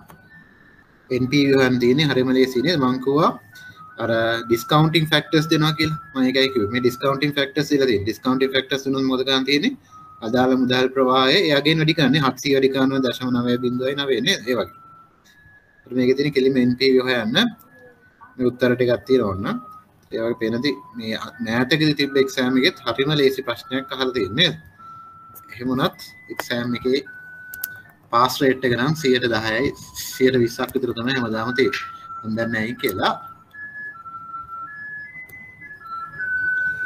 2018 සැප්තැම්බර් 4 මම දන්නවා පොඩ්ඩක් 2018 සැප්තැම්බර් 4 වෙනි ගානේ නේද? ඔව්. මම මේක හැදුවේ නැත්තේ හිතාමතාමයි. මේක පොඩ්ඩක් අපි අන්තිමට රිවිෂන් කරද්දී වගේ කරමු. දැන් ටෙක් කරොත් පැටලෙන නිසා මම ඒක කරේ නැත්තේ. මේ ගාන පොඩ්ඩක් තියෙන අපි අන්තිමට රිවිෂන් කරනකොට කරමු. හරි. ඊළඟට අපි දැන් මේ හදන් හිටපු ගානේ කලින් අපි දැන් ආපසු ගෙවීම් කාලේ ඉවර කර සුද්ධ වර්තමානයේ දැන් ඉවර කරන්නේ නේද? ඊළඟට තියෙනවා අභ්‍යන්තර පරදානුපාතය කියලා එකක්. ඊට කලින් තව ක්‍රමයක් තියෙනවා ලාභදායිතා දර්ශකය කියලා. අපි ඒක ඉගෙනගෙන ඊට පස්සෙම ආපසු IRR නැත්නම් අභ්‍යන්තර ඵලදානුපාතිකය හොයන්න ඊට කලින් අපි තව ක්‍රමයක් තියෙනවා ලාභදායකතා දර්ශක. අපි ඒක ඉස්සෙල්ලා ඉගෙනගෙන අනිත් ක්‍රමයට යමු. ලාභදායක දර්ශකය කියන්නේ හරිම සරල සමීකරණයක් තියෙන්නේ. මේකයි ලාභදායක දර්ශකයේ සමීකරණය. ලාභදායකතා දර්ශකය ඒකට අපි ඉංග්‍රීසියෙන් කියන profitability index.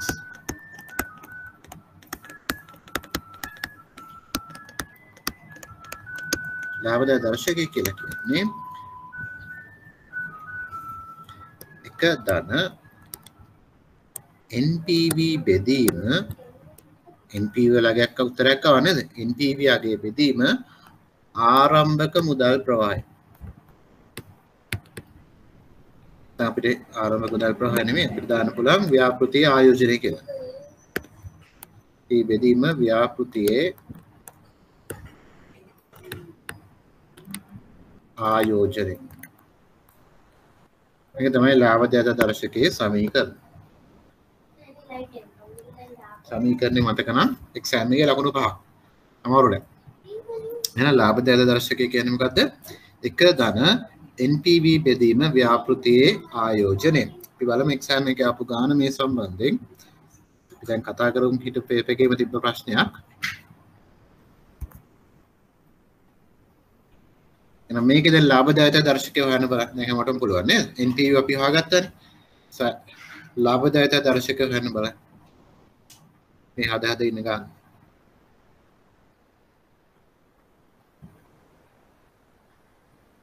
විනාඩියක් දෙන්නම් හදලා බලන්න. කීයද කියලා බලන්න ලාභදායක දර්ශකය. මේ අපි ඉගෙන ගන්න 4 වෙනි ක්‍රමය නේද?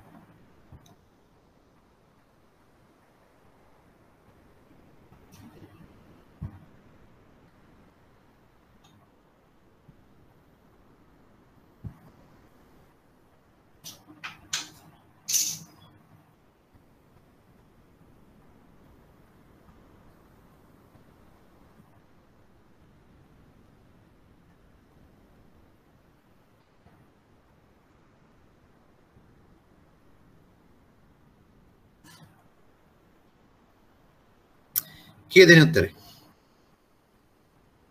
0.17යි කියලා කියනවා. අනිත් පැත්ත හදලා බලන්න කිය දෙන්නේ බා.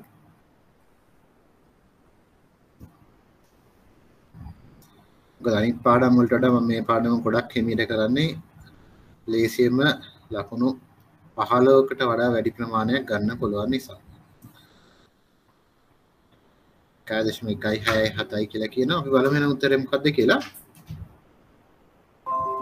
මොකද කරන්න තියෙන්නේ profitability index සමානයි එක ධන අපිට ආව NPV වලගේ එදා අපිට NPV අපිට ආගත්ත 1283.39 නේද 1283.39යි ආරම්භක ආයෝජනය විල අපි කොච්චරක් ආයෝජනය කරනවද මේ ව්‍යාපෘතිය බිලියන 7700ක් නේද කොච්චරයි ගන්න තියෙන්නේ තරේනවා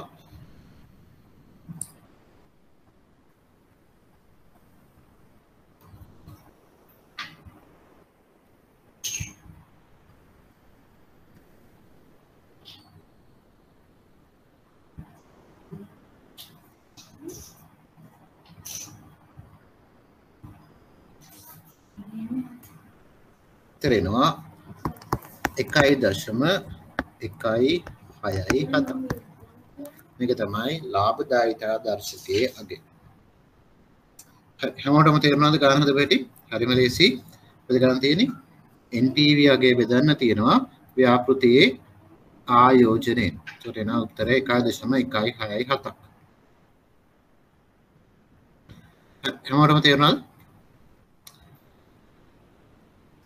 ඊළඟට බලමු මේ ලාභදායක දර්ශකයට යටතේ ව්‍යාපෘතියක් තෝරගන්න විදිහ profitability index යටතේ ව්‍යාපෘතියක් තෝරගද්දී ඉස්සලාම අර NP වල විදිහටම ඉස්සලාම බලන්න ඕන ව්‍යාපෘතිය ස්වාධීනද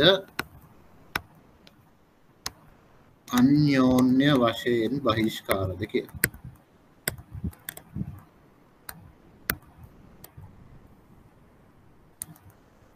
ව්‍යාපෘතිය ස්වාධීන නම් එකට වඩා වැඩි සියලුම ව්‍යාපෘතිවල මුදල් ආයෝජනය කළ යුතුයි. අන්‍යෝන්‍ය වශයෙන් බහිෂ්කාර නම් profitability index එක විතරයි එකට වඩා වැඩි සියලුම ඒවා මුදල් ආයෝජනය කරන්න ඕනේ. අන්‍යෝන්‍ය වශයෙන් බහිෂ්කාර නම් profitability index එක වැඩිම ව්‍යාපෘතිය තමයි මුදල් ආයෝජනය කරන්න ඕනේ. පැහැදිලි නේද? මේ විදිහට තමයි profitability index එකේ මුදල් යටතේ ව්‍යාපෘතියක් තෝරගන්න විදිය. මේ තෝරගන්න විදිහයි NPV ක්‍රමය යටතේ ව්‍යාපෘතියක් තෝරගන්න විදිහයි දෙකම සමානයි නේද? ඒ වගේම තව දෙයක් තමයි NPV ධනාගයක් ගන්නවා නම් අනිවාර්යයෙන්ම මේකේ උත්තරෙත් එකට වඩා වැඩි අගයක් ගන්නවා නේද? එහෙමත් වෙන්නේ බෑ නේද? ඒ නිසා NPV වලින් ව්‍යාපෘතියක් තෝරගන්නවා නම් අනිවාර්යයෙන්ම profitability index වලිනුත් ඒ ව්‍යාපෘතිය ඒ විදිහටම තේරෙනවා. මොකද ක්‍රම දෙකේම තෝරාගන්න විදිය සමානයි. ඒ වගේම NPV ධනාගයක් ගන්නවා නම් අනිවාර්යයෙන්ම ලාභදායක දර්ශක අගයත් එකට වඩා වැඩි අගයක් ගන්න. හරි මේ උත්තරය දුන්නොත් ව්‍යාපෘති දෙකක් තියෙනවා A සහ B කියලා. profitability index එක ගත්තොත් A කියන ව්‍යාපෘතිය 1.5යි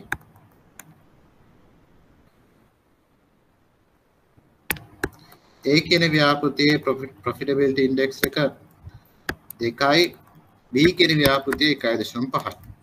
එහෙමනම් ඔයා තෝරා ගන්නා ව්‍යාපෘතිය මොකක්ද කියන්න බලන්න. A සහ B දෙකම.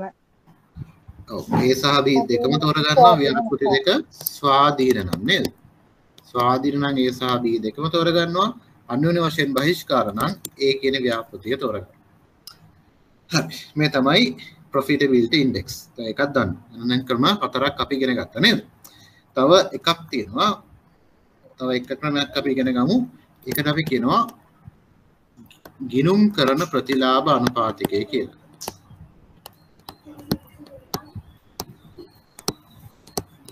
ගිණුම් කරන ප්‍රතිලාභ අනුපාතිකය. ඔකට ඒක මගේ ප්‍රසන්ටේෂන් එකේ නෑ කියලා යනවා. අනිත් ක්‍රමය තමයි ගිණුම් කරන ප්‍රතිලාභ අනුපාතිකය. ඒතර මේ ක්‍රමය ගත්තොත් තරම මේක accounting figures භාවිතා කරලා හදන එකක්. ඒ නිසා මේක finance වලට එච්චරම වැදගත් නෑ. නමුත් ඔකට එක්සෑම් එකේ නිතරම වගේ මේක අහලා තියෙන නිසා අපි ඉගෙන ගමු. මේකට අපි ඉංග්‍රීසියෙන් කියනවා accounting rate of return කියලා. rate of return then ARR කියලා කියනවා. මේ ARR හොයන්නේ සාමාන්‍ය ලාභය හෝ පාඩුව පේන ඇති. මෙතනදී ගන්නේ මුදල් ප්‍රවාහය නෙමෙයි ලාභය හෝ පාඩුව. එකත් මතක තියාගන්න පටලවා ගන්න එපා. ගිණුම් කරන ප්‍රතිලාභ අනුපාතිකය හොයද්දී ඒක accounting වලට සම්බන්ධ නිසා ගන්නේ සාමාන්‍ය ලාභය හෝ පාඩුව බෙදන්න ඕනේ සාමාන්‍ය ආයෝජන.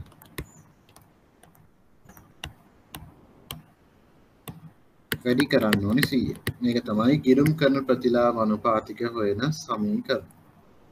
මේ ගොඩක් ලියා ගන්න. ඔක ටික නෝට් එකේ මේක නැහැ.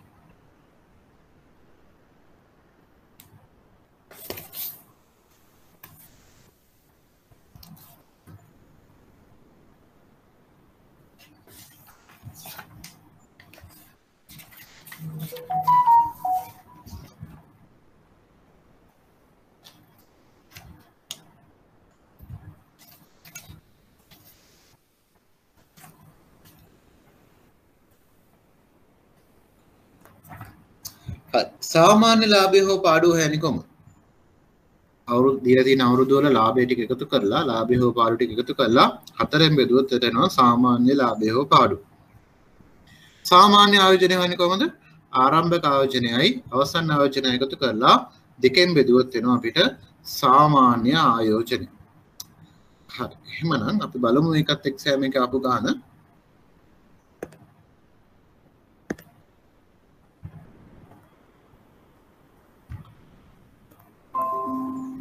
හරි එහෙනම් මේ දීලා තියෙන තොරතුරු වලින් ගිණුම් කරන ප්‍රතිලාභ අනුපාතික හොයන්න බෑ. හරිම ලේසි නේද? සාමාන්‍ය ලාභය ගත්තා, සාමාන්‍ය ආයෝජනය ගත්තා. සමීකරණයට ආදේශ ගන්න තියෙන උත්තරේ බලන්න කීය දෙන්නේ කියලා. විනාඩියක් දෙන්න එකට හදන්න බෑ.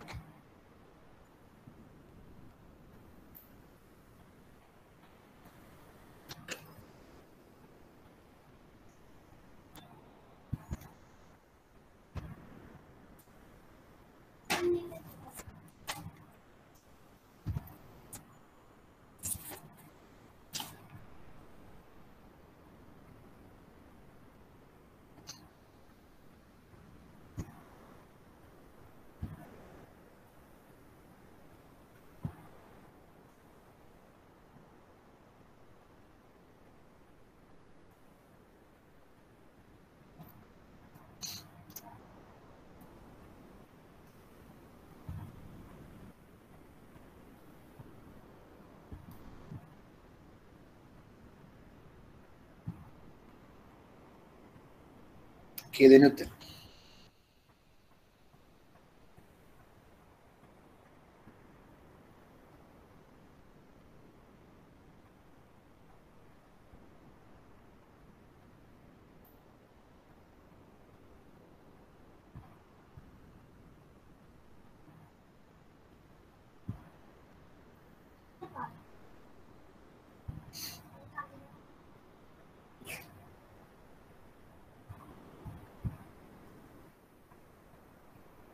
දෙවෙනි කොටස තමයි මම අහන්න හදන්නේ කියලා. පිනම් කරන ඉපයුම් අනුපාතය කරපින පිනම් කරන ප්‍රතිලාභ අනුපාතිකය කියලා. කොහොමද එන්නේ? සාමාන්‍ය ලාභය හොයන්නේ කොහොමද? යෝජන තොරතුරු වලින් සාමාන්‍ය ලාභය සමානයි දීලා තියෙන ලාභයන් ටික එකතු කරනවා. මෙතනදී මතක තියාගන්න මුදල් ප්‍රවාහය නෙවෙයි ගන්නෙ ලාභය හෝ අලාභය. එතන ඉච්චරයි වෙනස කර තියෙන්නේ. 1300යි 2200යි ධන 1500යි සාමාන්‍ය බලන්න මේක හතරෙන් බෙදන්න ඕනේ. මොකද අවුරුදු 4ක තොරතුරු දීලා තියෙන නිසා හතරෙන් බෙදන්න ඕනේ. සාමාන්‍ය ලාභය වෙනවා 1150. මම හිතන්නේ ඔකට දෙන්නේ නැති. ඊළඟට සාමාන්‍ය ආයෝජනය කළොත්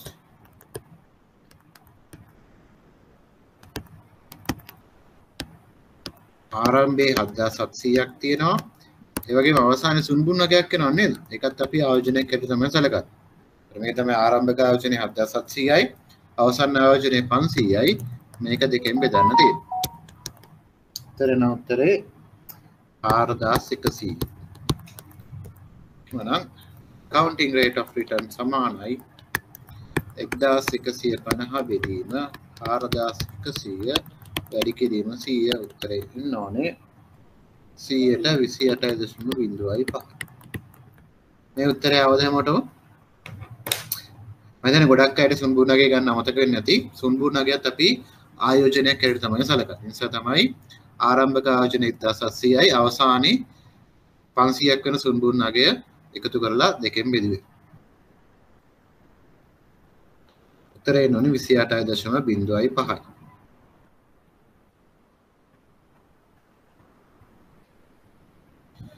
මේ උත්තරය ආවද?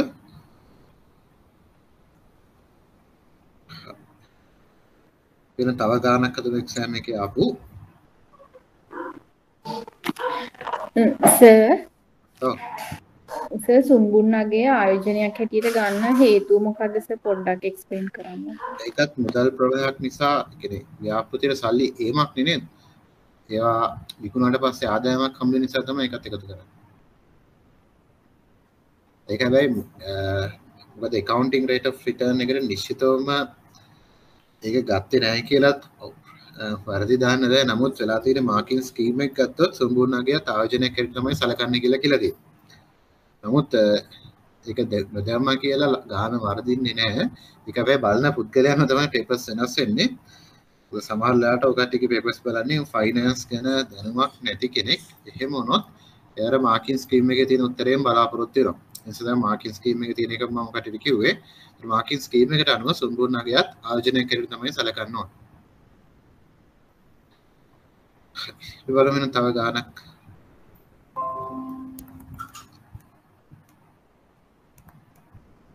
counting rate of return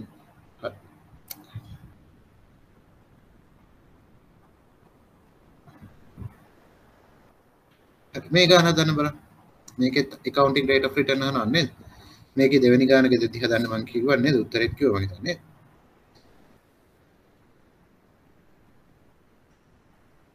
පළවෙනි ගාන හදන්න බලන්න accounting rate of return.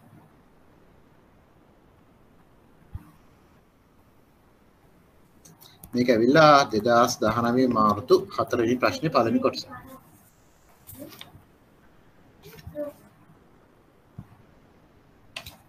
Sir පොඩ්ඩක් zoom කරන්න පුළුවන්ද?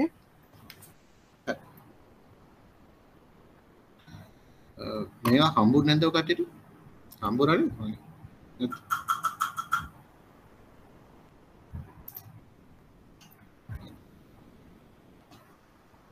හතරවෙනි ගානේ පළවෙනි කොටස.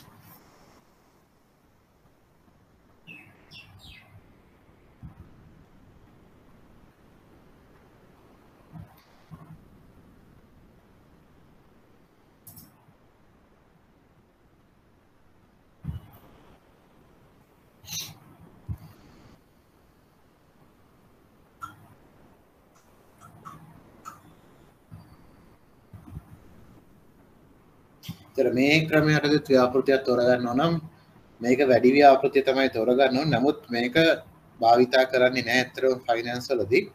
ඒකේ තමයි ෆයිනෑන්ස් වලදී ලාභය නෙමෙයි වැදගත් වෙන්නේ මුදල් ප්‍රවාහය.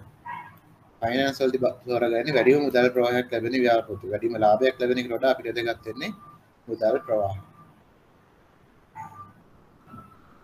ඒකට හේතුව තමයි ඔය කට්ටියගේ පේපර්ස් හදන්නේ accountant කෙනෙක්. ඒ නිසා සමහර වෙලාවට accounting පැත්තට බර ප්‍රශ්න එන්න පුළුවන්. ඒක.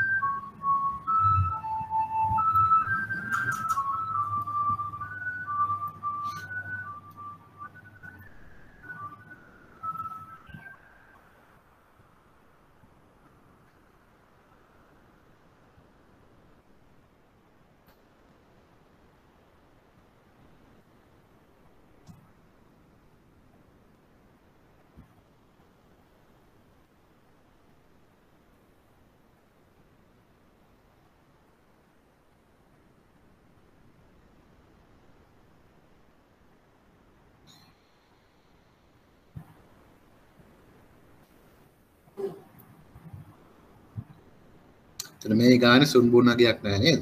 තවත් ලේසි. ගොඩක් අය ලැබලා තියෙන 35යි කියලා. ඔයාලම එන උත්තරේ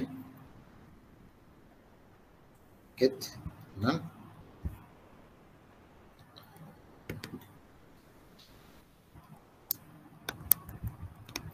සාමාන්‍ය ලාභය සමානයි. ඉතින් තියෙන ලාභයන් ටික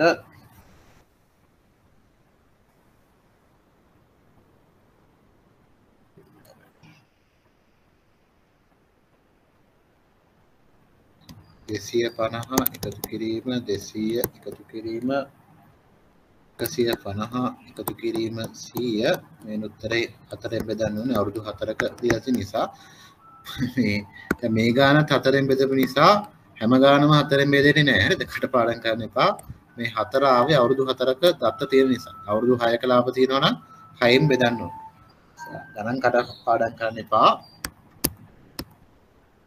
මෙතන උත්තර 175යි. ඒතර සාමාන්‍ය ආයෝජනය ගත්තොත් ආරම්භක ආයෝජනයේ තියෙන 1000ක්. ඒක සුන්බුණගයක් නැති නිසා අවසන් ආයෝජනයක් නෑ. ඒක දෙකෙන් බෙදුවම උත්තරේ 500 නේද? accounting rate of return සමානයි 175 බෙදීම 500 වැඩි කිරීම 100 උත්තරේ එන්නේ 135. මේ උත්තරේ අවධියමට එන්නේ නැති කියලා මං හිතනවා.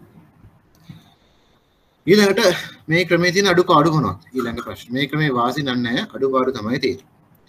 පළවෙනි අඩුපාඩුව තමයි මුදලේ කාලීනගය නොසලකා හැරීම නේද? මේකෙත් කාලීනගයක් සලකන්නේ නැහැ නේද? පළවෙනි අඩුපාඩුව තමයි කාලීනගය නොසලකා හැරීම. දෙවෙනි අඩුපාඩුව තමයි මුදල් ප්‍රවාහය සලකන්නේ නැතුව ලාභය ගැන සැලකීමත් දෙවෙනි අඩුපාඩුව. මම කිව්වා ෆයිනෑන්ස් වල වැදගත් වෙන්නේ මුදල් ප්‍රවාහය ලාභය නෙවෙයි නේද? ඒතකොට දෙවෙනි අඩුපාඩුව තමයි මුදල් ප්‍රවාහයන් නොසලකා හැරීම.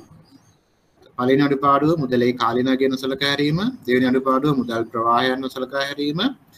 ඊළඟට තුන්වෙනි එක තමයි accounting rate of return පිරම් කරන ප්‍රතිලාභ අනුපාතිකය භාවිතා කර හදද්දී විවිධ ක්‍රම භාවිතා කරනවා. ඒකත් අඩුපාඩුවක්.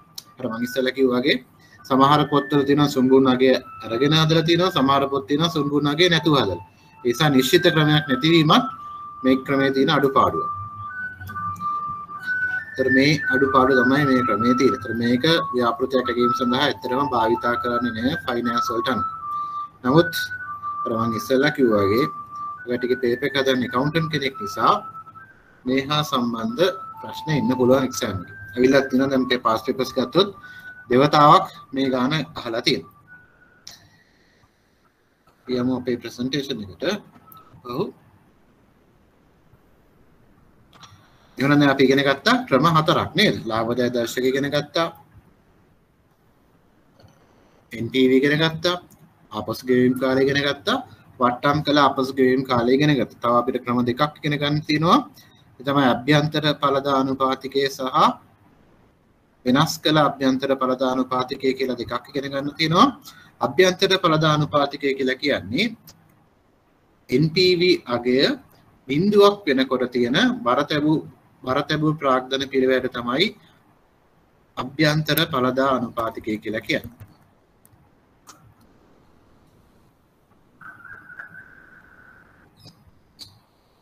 අභ්‍යන්තර ඵලදා අනුපාතිකය කියලා කියන්නේ NPV අගය බිඳුවක් වෙනකොට තියෙන වට්ටම් අනුපාතිකය. එමත් නැත්නම් අපිට කියන්න පුළුවන් ව්‍යාපෘතියේ අනාගත මුදල් ප්‍රවාහයන්ගේ වර්තමාන අගය එහි ආරම්භක පිරිවැයට සමාන වෙනකොට තියෙන වට්ටම් අනුපාතිකයට තමයි මේ අභ්‍යන්තර ඵලදා අනුපාතිකය කියලා කියන්නේ. නැත්නම් මේ IRR කියලා කියන්නේ.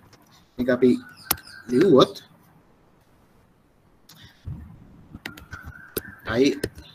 ඉතින් පේනවද? මට පේන්නේ ලාවට තමයි ලියන්නේ. දැන් ඇයි හේතුව කියලා IRR සමානයි